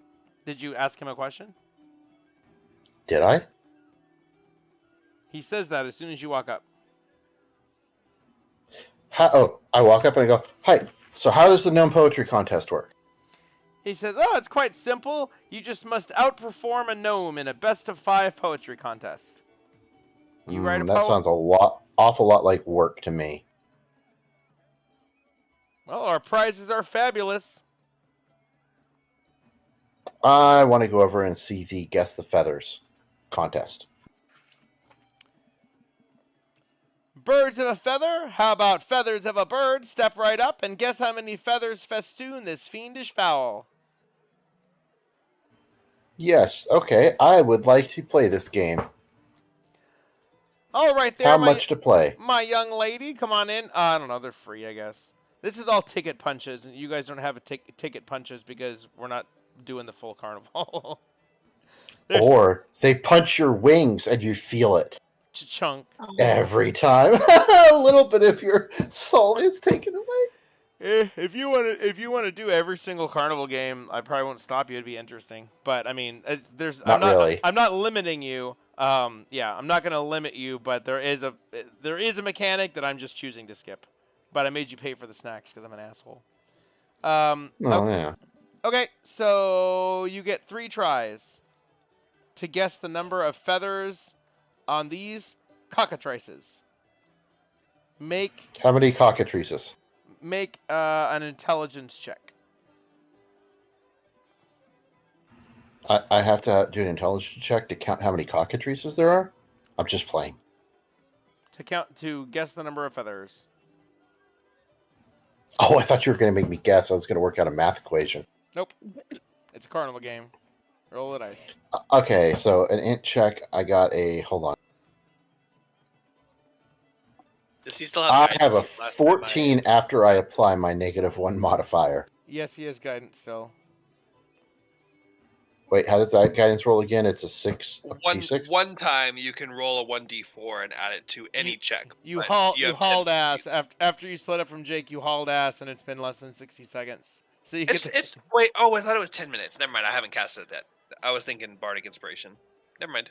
Oh, so no guidance? Nope. Okay, Nope, so no guidance. Okay. 13. 14.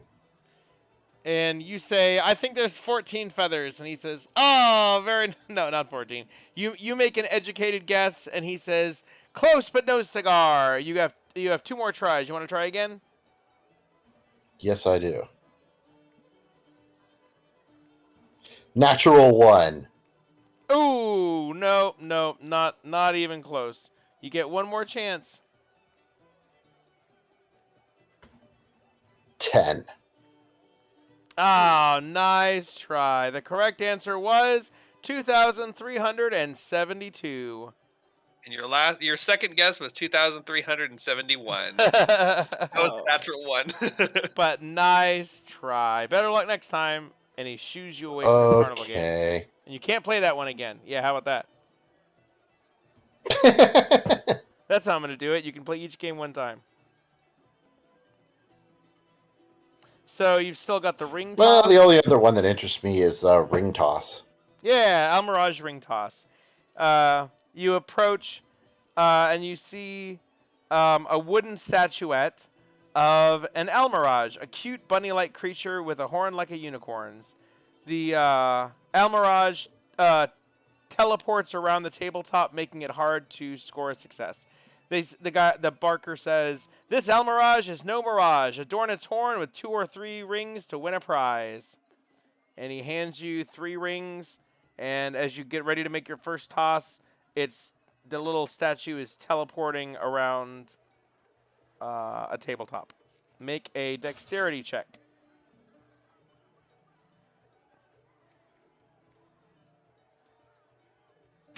$17. And the ring flies from your hand and lands on the horn of the little bunny creature. Ding, ding, ding. And he says, "Oh, what a great shot. You got 2 more rings."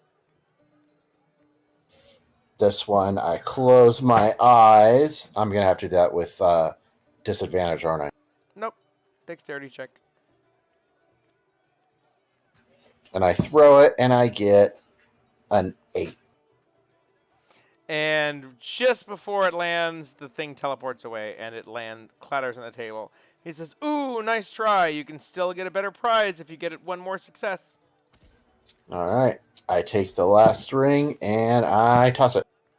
Oh, you get nothing from one success. You need at least 2. 12. Oh, fail. He says, "Oh, nice try on the ring toss.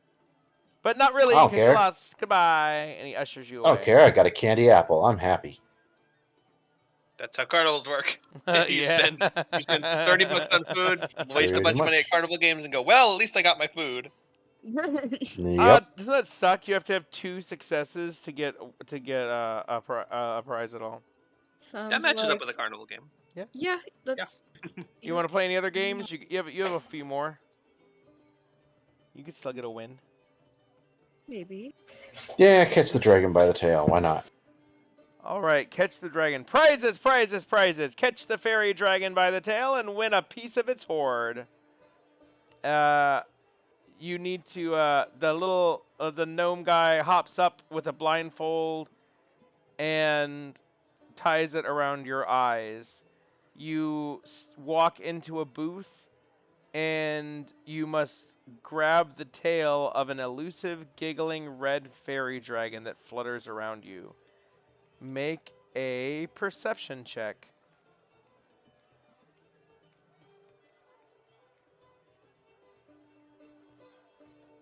9. Because I did not get it. 9. Is it 9? 3? Yep, you get 3 chances. First time, fail. Try again. You get 2 more. 11. Also a fail. You get 1 more try. You just need to get it once. 17. 17 is still a failure. You missed the dragon all 3 times. Oh, nice The try. real dragon was the friends we made along the way, wasn't it? The dragon makes a goofy face at you, and he says, "Oh, nice try." There's a cool little picture. Probably should have put my candy apple down and used both hands. Jeez. There's a cool little artwork of a boy playing catch the dragon by the tail with a blindfold on, but it's in the book, so I guess you just don't get to see it. This is why we need D&D Beyond. I should be able to just take this cool little art and just pop it on the screen, but instead I have to basically go pirate the artwork because, you can't just go Google it. So just imagine a cool little artwork of a boy chasing a fairy dragon. Any more games? You got Cyclops staring, Goblin wrestling, and gnome poetry. I guess I'll try the gnome poetry. Okay, so your first poem, you stand up before the crowd and make a performance check. Oh, this is best of 5. Oh, this is shit. I thought I was going to have to make a poem up and you were going to decide. Okay, that's why I skipped it at first. Oh, see, this is yours. This is yours. It's charisma checks. 8. Performance, you got an 8. Yeah, that's with the +5 to performance. All right, try again. You got 4 more tries. 9. Second poem also bombs. Boo! And the gnome's doing way better than you. The gnome's like bagging on you like Eminem in 8 Mile, and you're just looking foolish. Poem number 3. Make your performance check. I get a 20 now. A 20. So you make this really clever joke, and everyone cracks up, and you make the gnome look foolish, and the gnome is like, grrr. Wait, shouldn't I be able to make the gnome look foolish every time? I mean, it is a gnome. That's all I should have to do is point that out every single time. You tried that the first 3 times. Wait, how many rolls did we do? It was 1 success. 3. Okay, that was number 3. So you get... Okay, Yep. so make number 4. 14. Fail. Last one. You've got to win. 9. But you actually only have to win once to win 1 prize. So you won! Yay! I feel like that was fudged. No. Nope. Actually, as I'm reading it, like like I didn't really compare them. I just kind of like read over them. This seems to be like by far the easiest one because you have 5 chances and you only have to get 1. Edits on performance, which I should be able to get, and I missed 4 of them. Yeah, it's also your particular skill, but even besides that, like 1 out of 5 is pretty good. Roll a d8 to see what your prize is. 3. Oh shit! You got a packet of pixie dust. Some of these prizes suck, but I think that one's pretty good.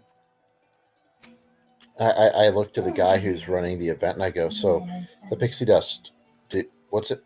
Do I snort it?" Or you can roll it up in a joint with some weed and smoke it. Where do I buy weed? Bob Marley. I'm pretty sure Bob Marley is not on this plane. I'm pretty sure he went to the good one. The good one.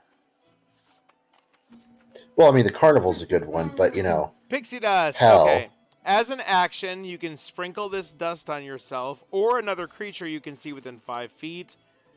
And the recipient gains flying speed of 30 feet and the ability to hover for 1 minute. So it's exactly what you think. So it's 1 minute. That is 30 not feet of at flying. all what I thought, although it is what I should have thought. And it's when the effect ends, it's feather fall, so you don't just crash down; you float down safely. That's pretty good. That's a half speed fly.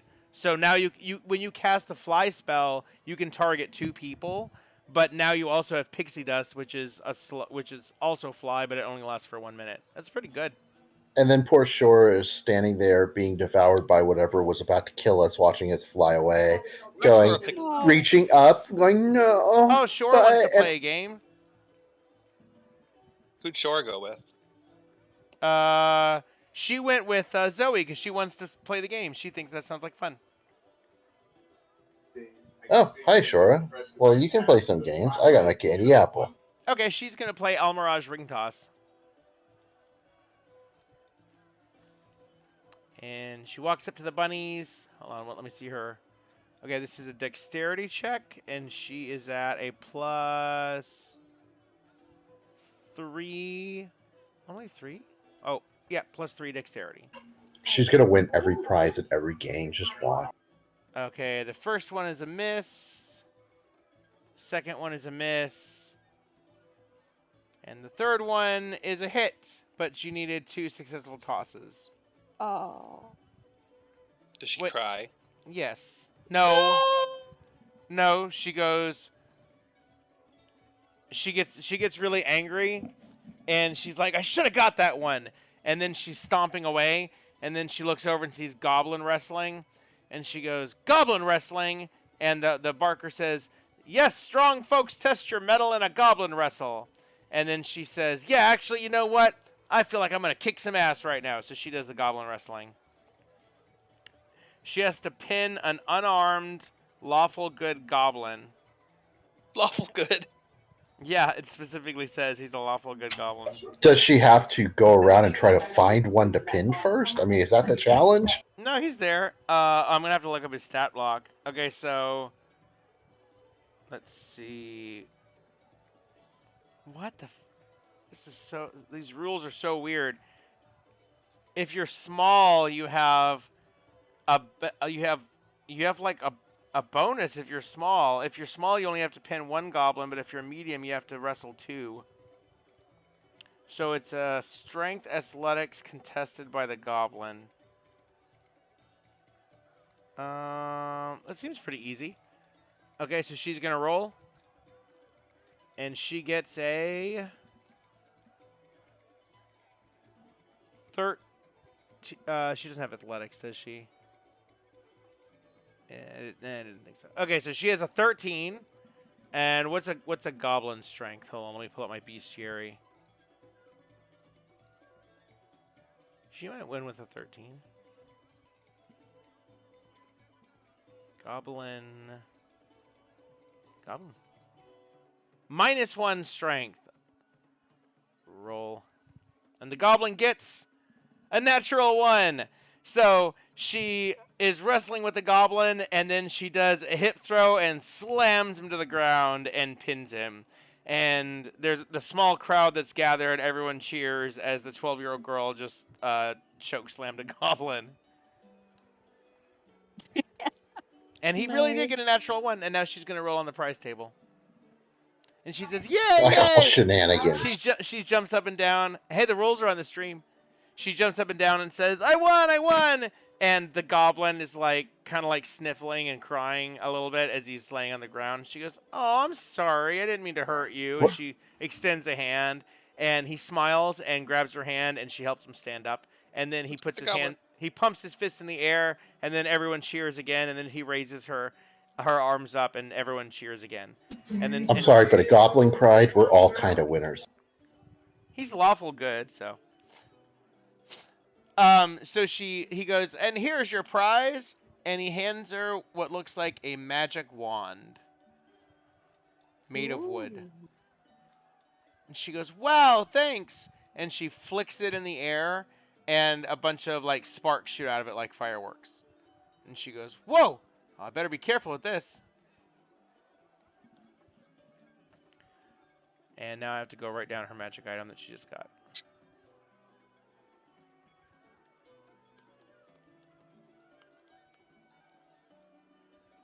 And she tells Zoe, wow, that was a lot of fun. I'm glad I came to play games with you. I wonder what our friends are doing right now. Right now. Who wants to go next? Scree still hasn't said where they're going. Let Scree go. Yeah. I want to go down the right. Also, since she went straight to the MacGuffin, Scree gets to go next. Wait, is the apple orchard the MacGuffin? You're supposed to meet the person and the apple orchard. Oh, is that what they said? That the ticket master said your mysterious benefactor asks for you to meet them in the feasting orchard. Oh, when you're damn ready. it. Okay, Roxmore's gonna get distracted on the way there and stop somewhere else. I missed that part. Wait, was Scree going on the dragonfly ride? Yes, I want to go on the dragonfly ride. I want to go on the ride. Roxmore split off from you and then realized that he's taking the long way to the feasting orchard, so he gets distracted by the Silver Song Lake and stops there on the way. Oh, but continue with Scree though. So they go to Silver Song Lake. Okay, cool. All right. Oh God. Okay. Hold on just a minute. We might not have to resolve mine, depending on how long Scree's takes.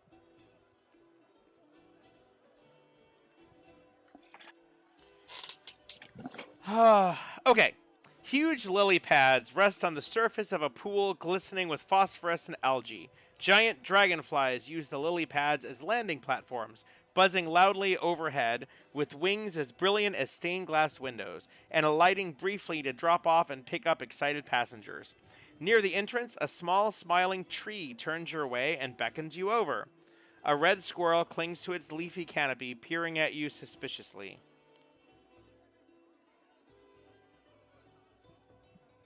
Hello there, friend. Would you like to try a dragonfly ride? I would love to. Role-playing cards.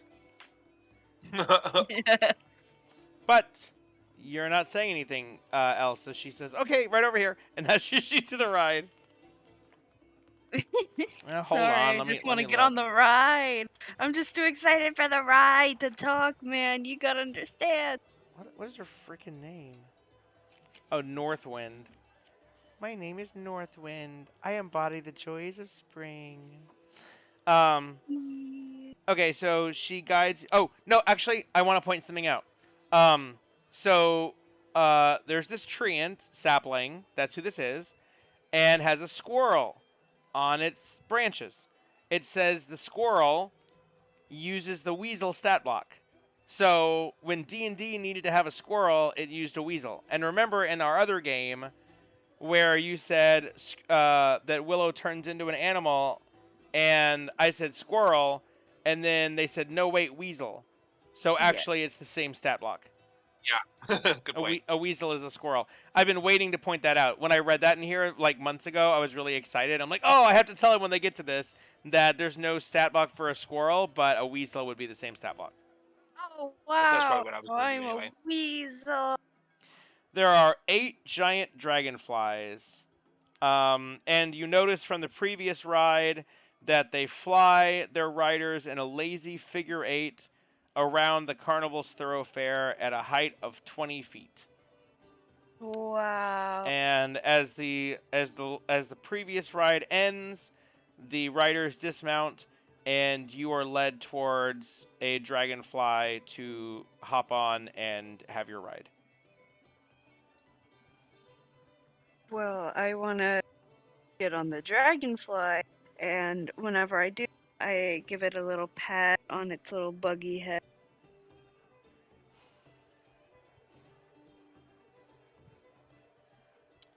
All right, you do that one moment. So excited!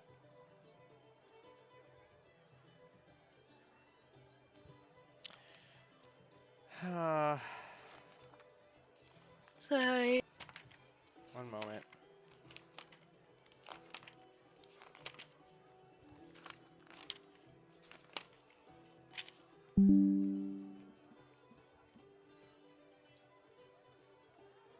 Okay.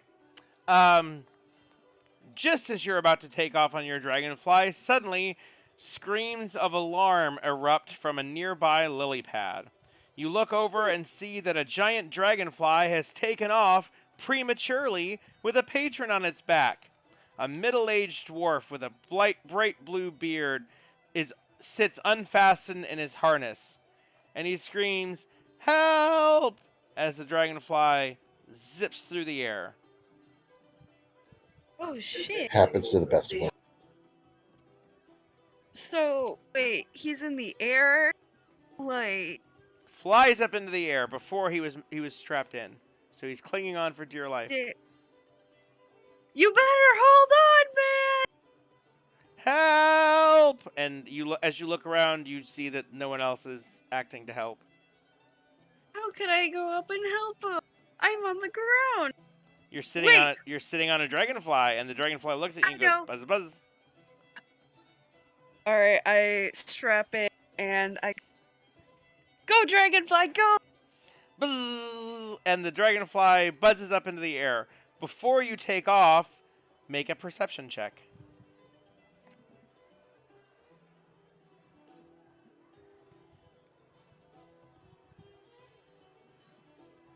Aw. Hope it's good. 19.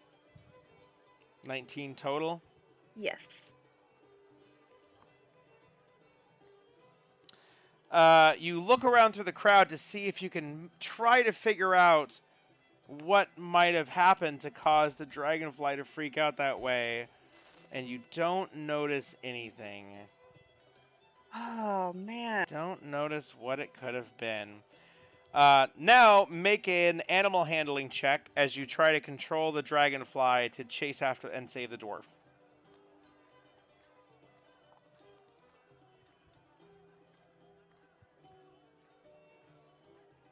11. 11. You try to steer the dragonfly off of its normal course, but it refuses your commands and instead stays in its normal figure 8 pattern. So you're actually at one point flying directly away from the dwarf, and it looks like his grip is slipping, but just as your dragonfly reaches one edge of its circuit, it turns around and you notice that there's going to be a moment where you pass directly by his dragonfly as you're crossing different sides of the figure 8. So make another animal handling check. Okay.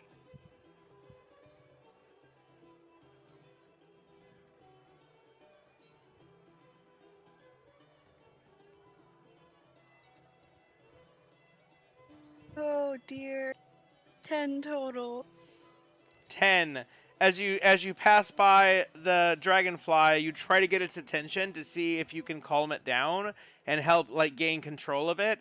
But you notice that its eyes are so wild that your efforts are not good enough.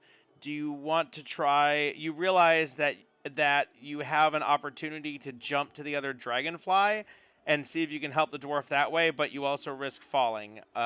Would you like to try to make the jump? Yes. I was gonna try that anyways before you suggested it, but yes. Make a dexterity check. Sorry, I shouldn't have offered that probably. It's alright. You just got done role playing with me, and I don't know what I'm doing. So I'm supposed to not suggest things.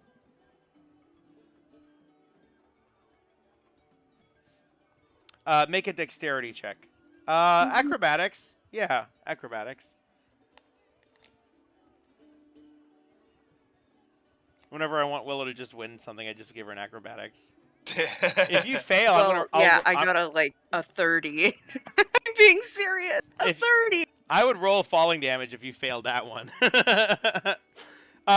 As your dragonfly zips past his, at the last second, you undo your straps and hop out of your seat, flip through the air, and land on the dragonfly with the dwarf on it. You grab his hand with one of your hands reaches to grab him to help make sure he doesn't fall, and the other one grabs the reins as you attempt to take control of the dragonfly. Make an animal handling check with disadvantage since you only have one hand. Oh shit.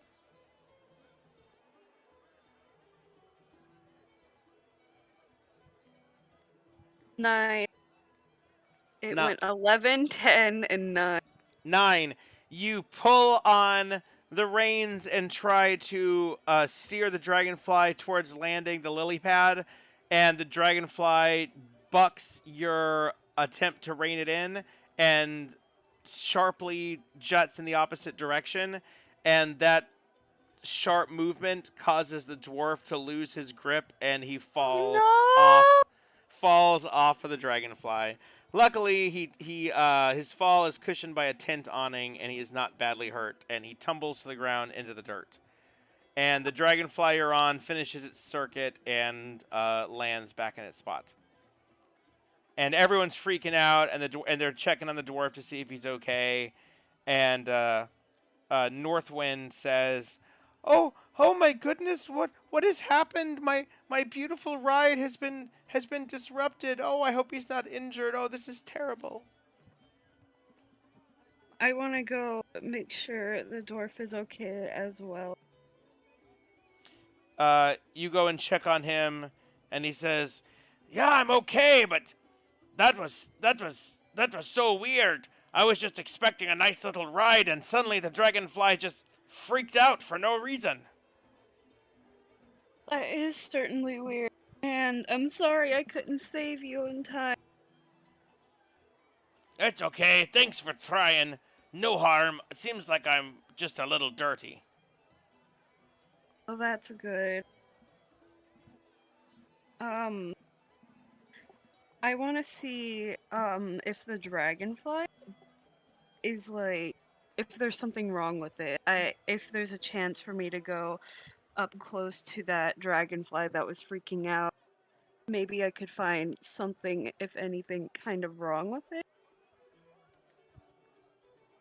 It seems shaken up, but you don't see anything physically wrong.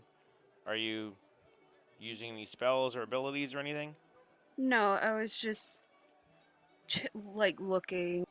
Maybe I could roll a check or something. That's kind of what I was hoping for. But if not, then I'll just let it go. Nothing special from just looking at it. You don't have speak with animals or anything?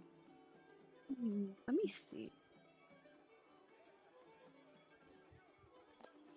From looking at it, there's nothing that you can see, and you didn't ask the dwarf anything, and you failed your perception check. Didn't you end up taking some ranger feature that gives you the ability to speak with animals? And I was like, don't take that, that's useless. And then you ended up taking it. I'm pretty sure I did, and that's what I'm looking for, so give me a moment. Yeah, I have primal awareness, speak with animals. It's once per long rest. So. I bet that dwarf is happy you took it. Oh boy, you better believe I'm happy I took it because now I get to use.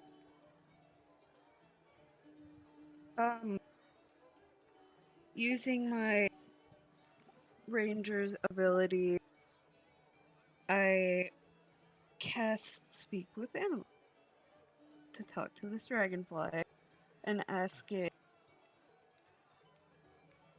why it was in such a violent rage.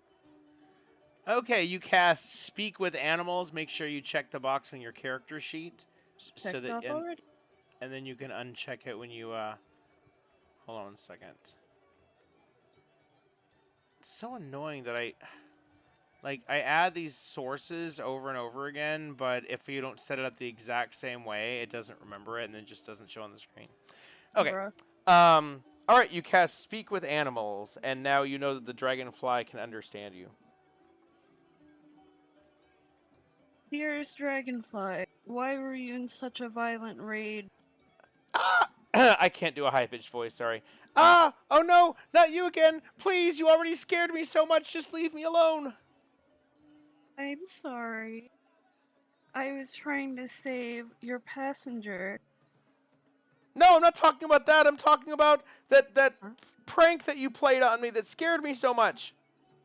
Prank? What prank? Yeah, you spoke with me just a few minutes ago.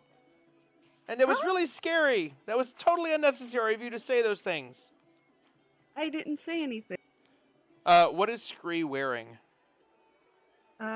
Scree is wearing, like, just leather.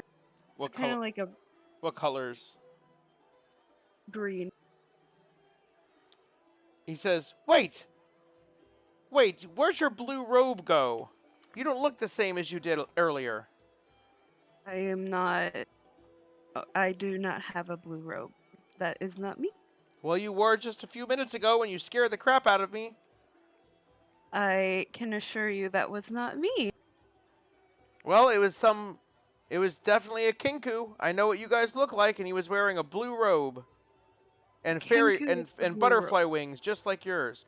Wait, no, his butterfly wings were white with orange spots. They look different from your wings. Maybe it was someone else. But either way, I'm very shooken up right now, and I wouldn't like to be bothered. I understand. And Northwind says, Okay, everyone, we're going to close the ride for a short while while the dragonflies get some much-needed rest. Come back in half an hour, and we should be open again. Okay. Based on the description, a kenku with a blue robe and orange and white spotted wings. Fairy wings. I leave the rides area as it's closing up, and I kind of want to look around for like a description of that, but I also want to go about like doing various things such as carnival games, but keeping an eye out for that sort of person.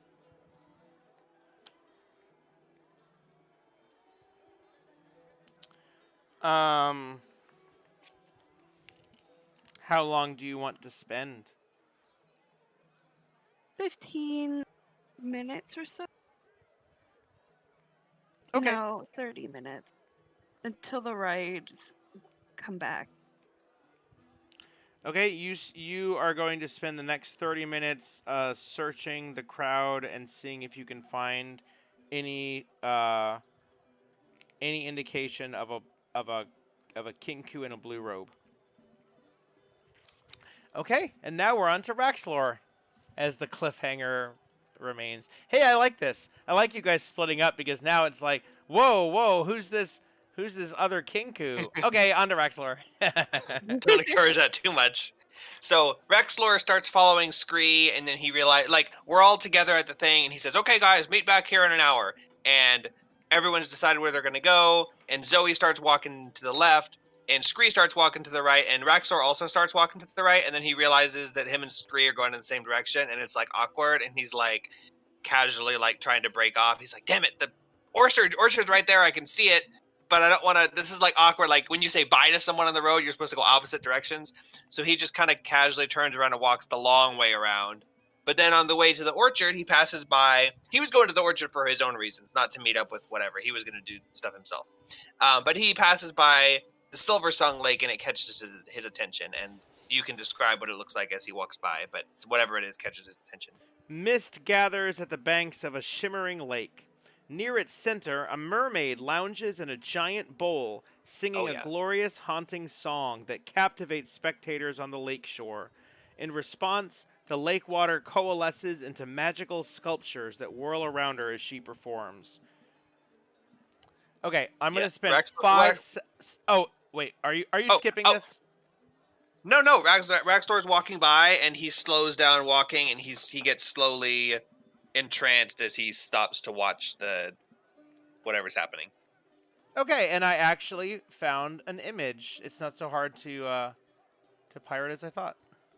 It's not pirating if it's on Google. You own the book. You just need to share it. Yeah, you're not pirating it. I take pictures of my book and I snip it and upload it. Okay, one moment. Yeah, I'm not doing art for everything, but I mean this is pretty. There you go. Wow. And this is this in the lake or in front of the lake? I don't know. Or is this not the lake? I read the purple text. Hold on, let me see.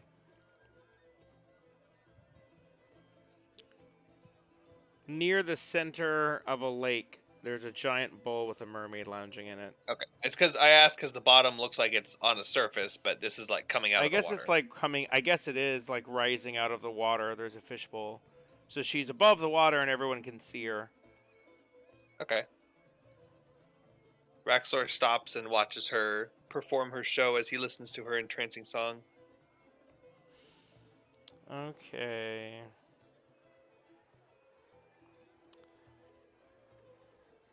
So she's singing this beautiful song, and you're watching her, and the whole crowd, including you, is entranced by its beautiful song.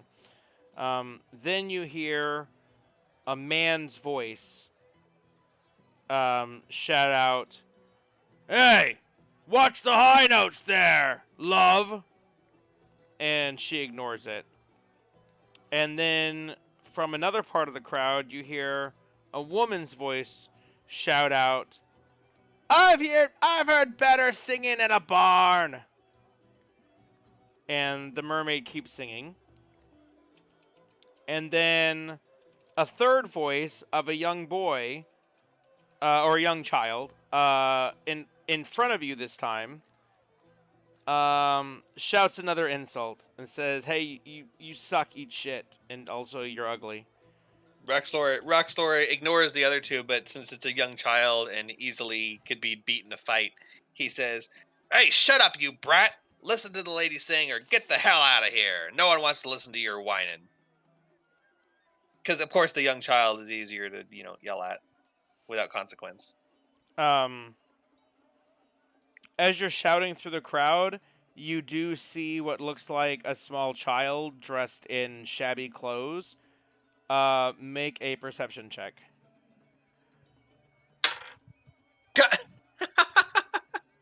Natural 1. Wow, we are just on. I was like, this is great. Everyone's rolling bad. I'm going to roll good. So 3. Rip. Well, it's like you see for the upcoming sessions. I've gotten my shit rolls out of the way tonight. The child looks at you and makes eye contact and smiles and then slinks off into the crowd. Wisdom saves. I was going to say, we make wisdom checks with advantage because of Hero's Feast. It's wisdom saves. Oh, that would have been so cool. You got any inspiration or anything you want to burn? I do have inspiration. Can I use my inspiration? Sure. Make another perception check. I'm so angry at him that I hyper focus and a 10. Ah, the DC wait. It's 11. No. What is he? Oh, 11. No. Was the DC 11? No. Okay. No, but guidance. Of course, I have guidance on me at all times. I meant to say that when we were doing Zach's thing, and I said guidance only lasts a minute. I was like, oh shit! Well, I gotta make sure to have guidance for mine. You're close. You might make it. 15. Yes. Yay! That's how you stack stats. Just before yeah, exactly. That's like it's like playing Baldur's Gate 3, the video game. It's just like add. Wait, and also this, and also this. Just before the boy slinks away, you perceive that it is actually a Kinku in disguised self. Is it blue robe? Does it seem like the voices are all mimicry? So all of them. It's not just the boy. Yep. But do I see the boy as he slinks off? Yeah, but you can tell that he's really a Kinku in disguised self mode. I mean, do I see him? Do I see where he slinks off to, or did I lose track of him? Lose track. He goes into the crowd. You think that you might be able to try to catch him, but you can't see him currently. He moved pretty quick. With the perception check, I noticed what was going on, but I didn't see where he went. The perception check allowed you to see through disguised self. Gotcha. Okay. It was contested against his deception check, and he rolled a 9. Okay. Well, I'm not going to chase after him, but I will keep an eye out for him as I continue to watch the performance. But if I hear him shouting again, then I'm going to go straight to where I hear the voice. So this all kind of happens at once. As you're shouting at the boy, the mermaid seems visibly shaken by this third insult, and she leaps out of her bowl. She falters in mid-song, leaps out of her bowl, and darts off, heading downriver. And the whole crowd is like, "Oh!" Rexor jumps into the water and swims after her. Okay. You swim down the lake, or down the river, and guidance before he jumps in the water. He's like does a running jump and then guidance. Okay. All right. So you wash down the river all the way to the Hall of Illusions, and she swims off to a little cove back there, and she is near the shore of the lake, and she has her face in her arms, and she's crying. I swim over to her, and you said she's on a cove. I climb up out of the water, obviously. She looks at you and says, I'm sorry, I'm not much in the mood for singing right now. I say, "Milady, your voice, it's the most majestic thing I've ever heard. Fear not, those hecklers, I know, I've got a keen eye. I saw that it was just one idiot pretending to be the voice of several, and he was just running around shouting insults. The rest of the crowd, I could see from my vantage point, they were all captivated and delighted by your song. So I hope that one asshole doesn't spoil your love for singing, because it would be a loss for the world." She says, "Oh, well, to be honest, it's not even that, really. I mean, yes, that's upsetting to be heckled repeatedly while you're performing, but oh, there's something that weighs much heavier on my heart." And she gazes longingly at the Hall of Illusions. "What is it, milady? I'll do anything to hear that voice of yours again." She says, "Well, just over there in the Hall of Illusions, there's... what is he, like an elf? He looks like an elf. What is he? He looks like an elf. There's an elf-looking guy, and his name is Candlefoot, and he is the love of my life. But he has lost his voice, and I feel so bad for him because he liked his voice, and now he doesn't have it, and now he's sad about not having it." What happened to his voice? I don't know. With Republicans in power, we all feel like we've lost our voice. I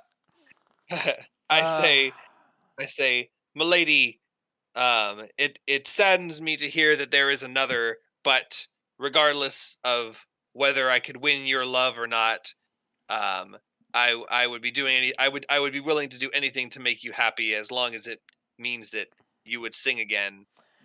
She tells you. May I? She tells you that she doesn't know how he lost his voice because he can't tell her because he lost his voice. That's he But goes she out. says- Catch 22. And so he's working as a mime currently.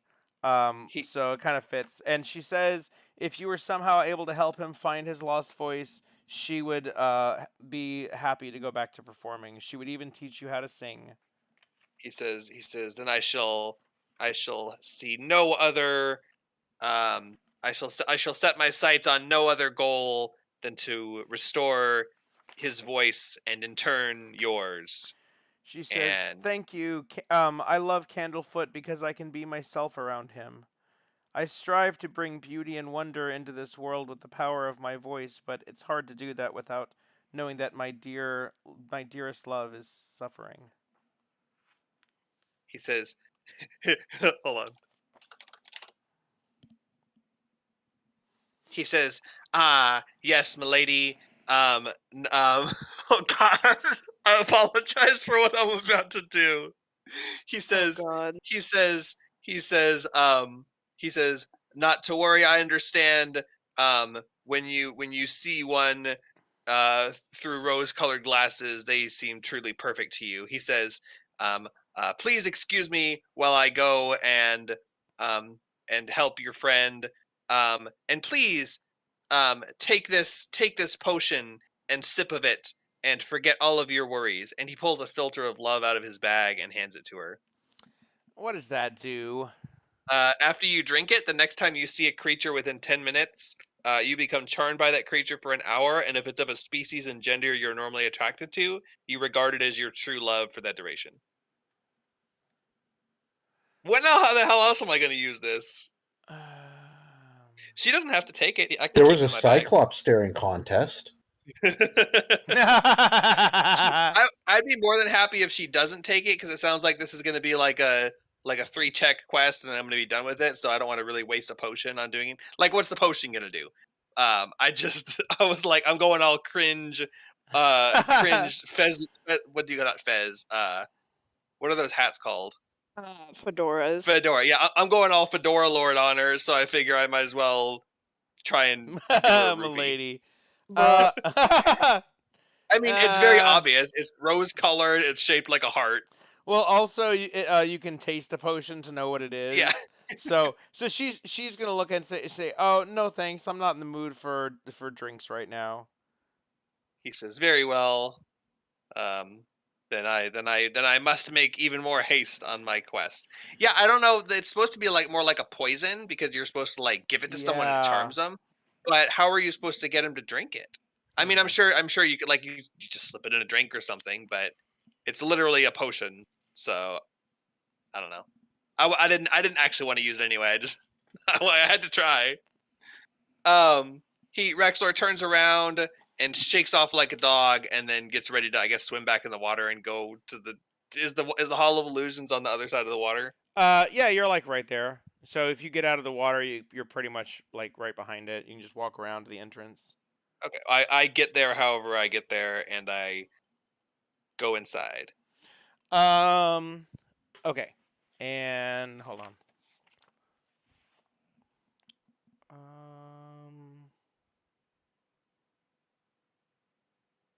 What did she say? What? Oh no, Candlefoot. I wrote it down. Yeah, Candlefoot.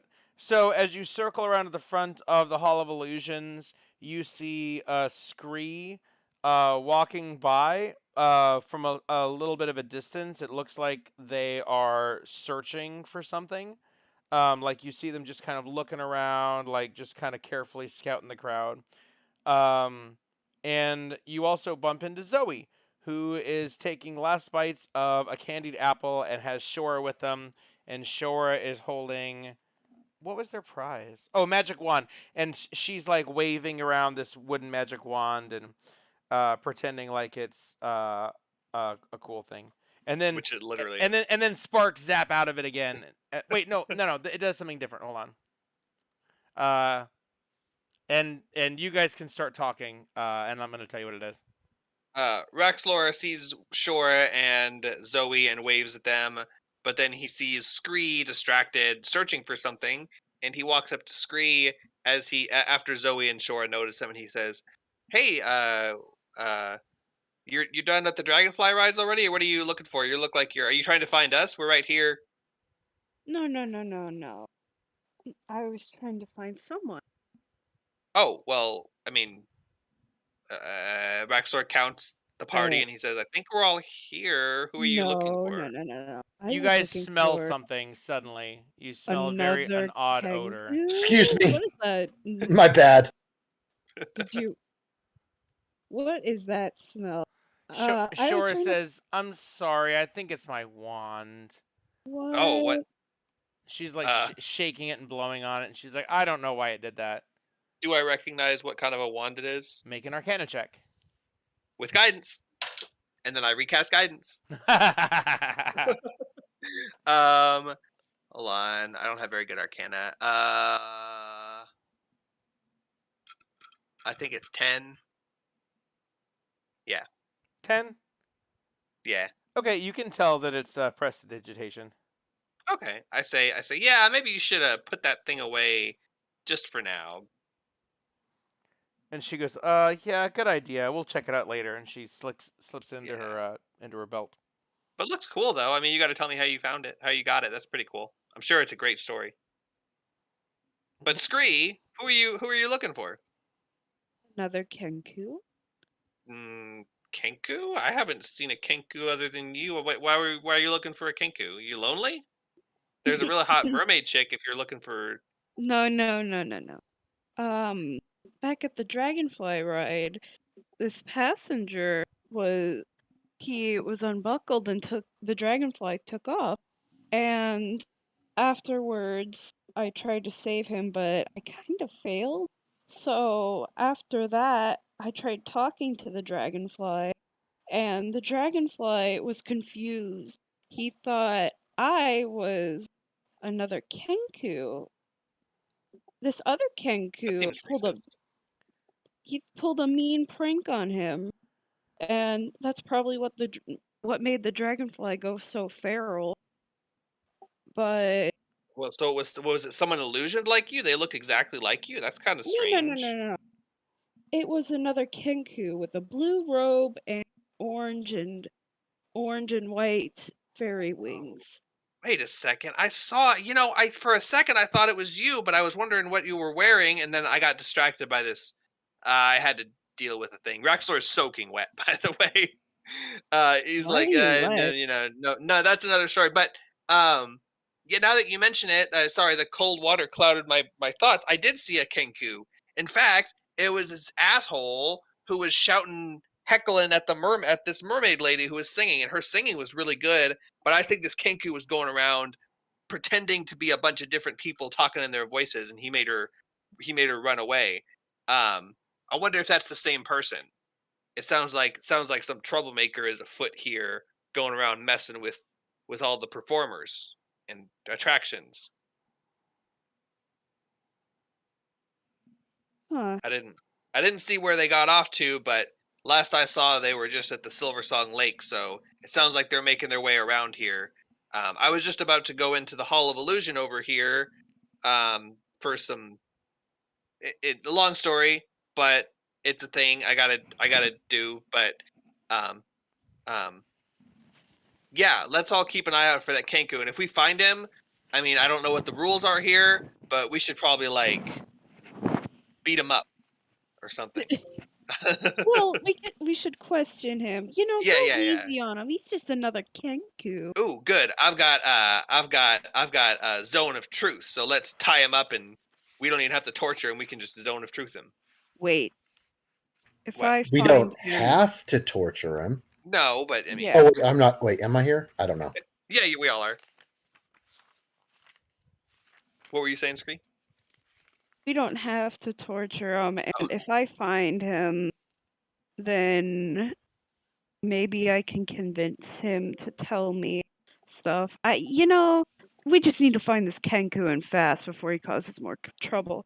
Well, I'm not taking torture off the table after what he did to that mermaid, but I mean, we'll You got see. something against Kenkus? No, I have Because- something against this jerk who was being a jerk.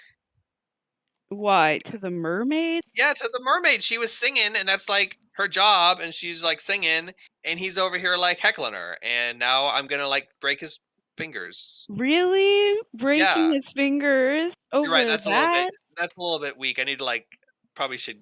Do you have a cloth? Oh my And- god. I'll figure out the details later. But just because he's a Kenku doesn't mean he can get away with being mischievous. You said But he almost that's killed some Kenku guy that was on a. nature. He almost killed someone that was on a dragonfly. That's. I think that calls for torture, doesn't it? Well, the Just a little. dwarf guy would have been. It was fine, and Not probably would have been necessarily. fine. What The if he Kenku's fell on just a pulling spike? pranks, huh? That's not a prank. That's dangerous. That's like running in the middle of a busy freeway and going, ha ha ha ha. Yeah, we'll see. We'll see. Once we Kenku's catch him, but we all agree that we should catch him okay. though, right? Yeah. All right. Well, I won't start torturing immediately, but I'll give you 10 seconds to convince me after we find him. But right now I'm more worried about this mermaid. She's refusing to sing until her boyfriend gets his voice back, and he's inside the Hall of Illusions, and he's trapped as a mime, and that's the worst. That's worse than torture. That's the worst fate that can befall a person. Yeah. So we need to go save this guy, and then we can go look for the Kenku guy. But I'm gonna go in there. If you guys want to go find the Kenku, you can. But if I find him, he's not gonna have any more fingers. So you're welcome to come with me and stop me from doing my thing. I'm going with you. It's probably a good idea. I mean, you don't have to, but I'm going in here. What are you doing, Zoe? Oh, how did your? I mean, Scree told me how the dragonfly thing went. How did your thing go? Do you win lots of prizes at the carnival games? Not really, but that's okay. Oh, I got a candy apple. oh, well, that's good. Nothing cool like Shore's wand though. That's a bummer. Don't think so? Oh well. Well, you yeah, wrote food's down the good. pixie dust, right?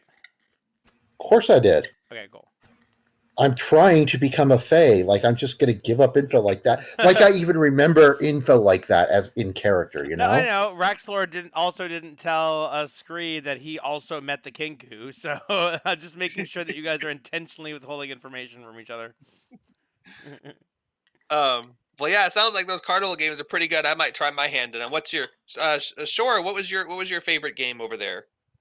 She said, well, I thought I'd like the ring toss because I'm good with dexterity, but I actually ended up winning at the goblin wrestling contest, which is funny because my strength isn't very high, but I guess it's stronger than a goblin. Rextor goes, ooh, goblin wrestling. Maybe we should. No. We got to do this Hall of Illusion thing first. Let's go in here, and then goblin wrestling, and then finding the Kenku, but goblin wrestling some point in between. I'm flipping back and forth to the book trying to keep up with what you guys are doing next. It should all be on the same couple pages. So what do you guys say? Let's go in the Hall of Illusion for now. Sure. All right. Raxor walks into the Hall of Illusion with his hands ready, and he casts guidance on himself. Do we want? I don't know how big these things are. So far, they've been pretty small sections. Do we want to continue with the Hall of Illusion? What time are we looking to wrap up? It's getting a little bit late. I just want to check.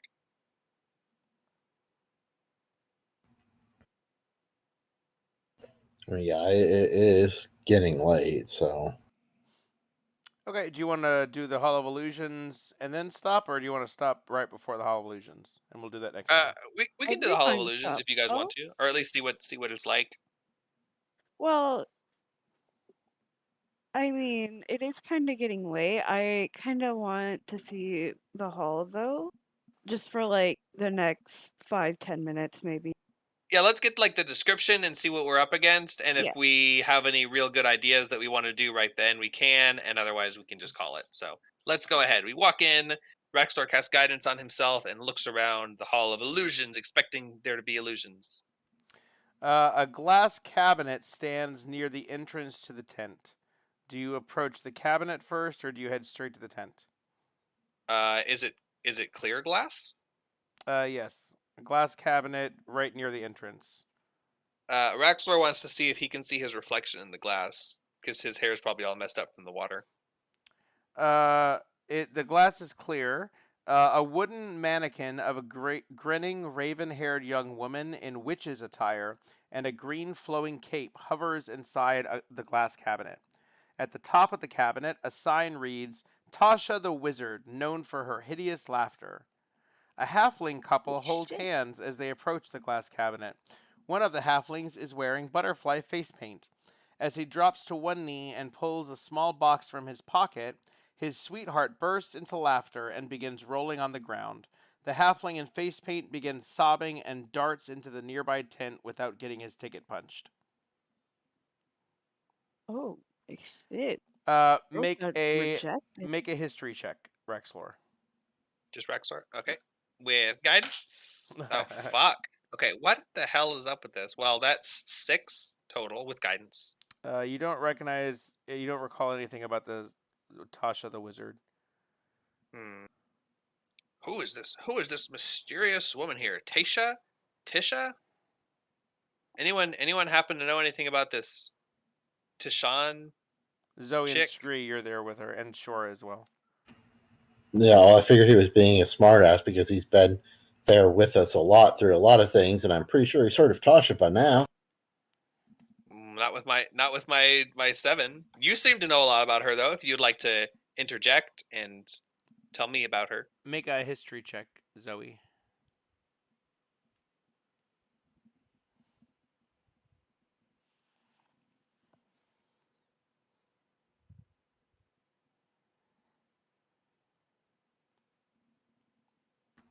$21. 21. You know that Tasha is one of the names reputedly used by Igwilv the Witch Queen, a legendary archmage. And I tell him that. Now make a wisdom saving throw. Me? Yeah. I was just double checking. All right, hold on. With advantage, we have Heroes Feast. Oh, yeah.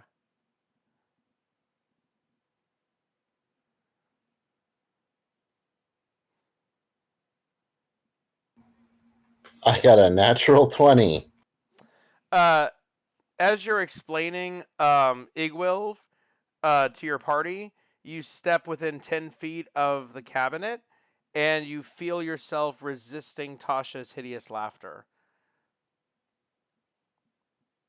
So you determine I go, hey guys, I just realized that this cabinet might be putting out the Tasha's hideous laughter spell, because I just kind of felt a tingle and I felt like, whoa, I should totally start laughing at something. So I'm thinking maybe that's why that goblin dwarf hobbit or whatever thing. Well, I think it was a magic trick spell.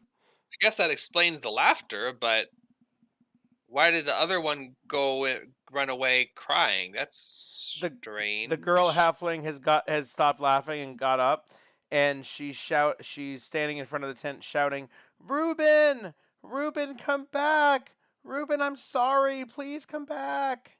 It was bad timing that you showed your penis for the first time just then. My penis has Tasha's hideous laughter. I say, what happened? Why did he run away? She says, "Oh, my beloved Reuben, he asked me to marry him, and suddenly I just felt this inescapable urge to burst out in laughter. I would never laugh at such a question. I want to tell him yes, but now he's run inside, and I don't have a ticket to enter the tent." But then neither did he. Well, I'm sure your laughter was just an outburst of joy at the mere thought of life together in eternal matrimony.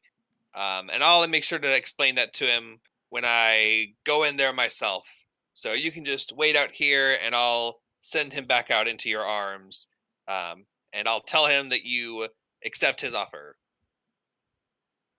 Okay, thank you. I really want him to be okay. I hope nothing terrible happens to him. I mean, dun, no dun, promises. Dun. And Rexlor goes up and puts his hands in his pockets and pulls them out, and he says, "Oh, I'm afraid I don't have a ticket."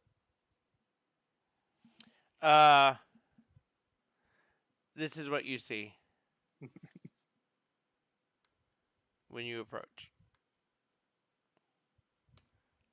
It's Candlefoot the Mime. Outside?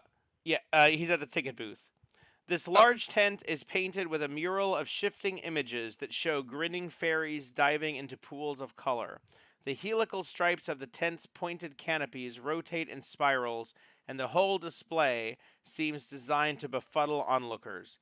A clown dressed in muted garb stands at the tent's entrance, blinking at you. And it's this guy.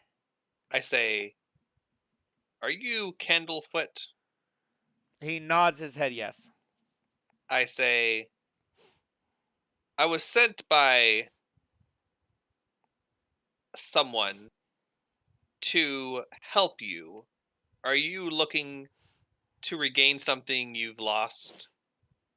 He nods his head, and then he points at his throat, and then he grabs at his throat and like pulls his hand away like he's snatching something, and then he bobs his head and flaps his arms like a bird. Ah. Well, I think that's all I need to know. Not to worry. I will. Do you have any other information for me? I think you've given me a great deal of information already, but is there anything else that I might be able that might help me help you? He shrugs.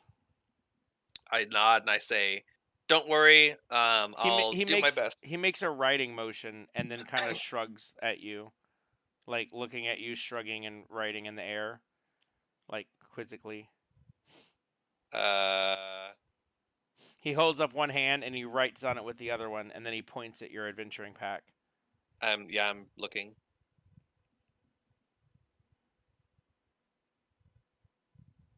I say, "Does anyone have any pen and paper?"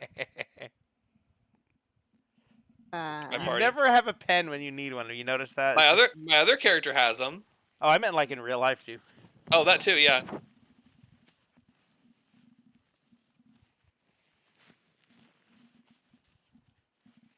Doesn't seem like I have anything. I don't have any writing utensils. He just looks kind of sad, and then he turns over, and you see him pull down this pinup poster of the mermaid you saw earlier, and he clasps his hands in front of his heart, and tilts his head to one side, and just stares at the poster like he's in love. I pull out my filter of love and say, um, say, "Would you like to try this soothing salve? It might soothe your throat if you drink it," and then stare deeply into my eyes. He thinks about it for a second, and then shakes his head like, nah, maybe not. Um,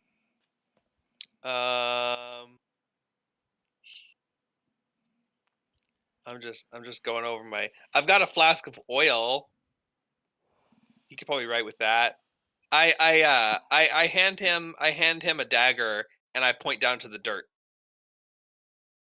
And I say, "If you're looking to write something, you could probably write. So I don't have any writing utensils, but this might do in a pinch." He scratches out, "Lost my voice." I slap my head and I take my dagger back from him. And I say, "Oh yeah, thanks. Okay. Anyway." Wait, he motions for the dagger again. I give it back to him. He scrawls Palasha, and then sad face and broken heart. Halasha? Palasha. Palasha. I say, "Is that her name?" He nods yes. I say, "Don't worry. I will do my best to help you as best I can, and I think I understand what happened here." He smiles really big, and he starts stomping his feet, and he throws his hands up in the air and shoots showers of sparks. And you smell jasmine flowers. I say, "Oh, thank God! I needed something to clear up that after that stink earlier." I say, "Now the only thing is, I kind of need to get in there, and I don't have a ticket. Is there any way you could get me in?" He puts his fingers on his chin and squints his eyes and tilts his head and looks quizzically, and then he puts up one finger and makes an aha face, and then he slowly folds his arms and turns around away from you, whistling and looking up in the air like he doesn't see you. I motion for my party to follow me in as we walk into the Hall of Illusion. And he's I like, follow. he's looking kind of back at you out of the corner of his eye, and then he snaps back forward like he's not seeing you. So perfect. Do you guys want to end there? Because that's... I mean, I don't want to stop it early, but I'm just checking. Yeah. I'm having fun. That's probably a good time to end. So you approach the Hall of Illusions. Tall mirrors lie in the interior walls of the tent. And we'll describe the rest of it next time. So this Kenku harassed a mermaid, almost killed a guy on a dragonfly, and stole... So now he's done 2 things to the mermaid. Rexlor is pissed. Stole Candlefoot's voice, and we're trying to get back this halfling who got insulted, and then we're gonna go look for the Kenku. Okay. Sounds good. Cool. Okay, well, thanks everyone. We'll leave it there for a cliffhanger, and then we'll pick up next time, or we'll play your game, or we'll do this one. We'll see. I kind of want to finish this, but it has been like almost a month since mine, so I really would like to get back to it, at least to wrap up what we're doing, and then... Yeah, sorry about that, guys. That's fine. No, this is pretty much how I planned it out. I mean mean we played 2 weeks of this one, so that was... It's up to you, like, you know, when we go back, but you do have to go to Prismere, and you're not there yet, so that might be a good place to stop when you get to Prismere, and you might be able to do that the next session, like, unless you're planning on leaving and going and doing the Morrissey concert instead. If you're going to continue with this, you can probably get to a stopping point. How about we finish the dungeon you guys are in my game, so we don't go more than a month without playing my game, and then we come back to yours and finish the carnival. We can pause. Yeah, we could pause here too. Because, okay, so, like, I'm going to estimate, let's say, 2 to 3 sessions from now, not including today. 2 to 3 sessions to entirely do Zach's side quest. So, if we go to yours and do that, then we can come back and do 3 in a row. And you guys have is that I mean, we could just stop the Temple of Elemental Evil if you guys want to just do this one. No, I'm just saying, like, I'm saying we go to yours now, and then when we're ready to come back to this one, then we. Oh, when we're ready to come back. Okay. Yeah, I didn't mean like after 1 week. Okay. I mean, I'm totally fine with whatever. But the whole point is kind of to cycle back and forth, and I'm already going to have to go back and refresh myself on where we're at. Yeah, it's been like a good 2 months or something, so yeah, I think that's a good idea. But no, so I was saying, like, let's pause it here. You guys are... Huh? I'm gonna go now. Okay, bye. Have a good night. Good night. Let's pause it here, because it's not hard for you guys to pick it back up if we do yours for a couple sessions. So we'll do yours for however many sessions, then we'll come back and do this one, and we'd probably want to do like 2 or 3 in a row. And then we can do I'm fine with doing however many we want to do with mine, but it's like with the carnival or whatever, I planned like a 1 or 2 session thing, and then we stopped in the middle of it and then haven't gone back to it for 4 or 5 weeks now. So I kind of just want to finish that one up, and then you guys can get back to the city and you can have your next thing you're going to go do, but you can be at a pause point. We've paused the game.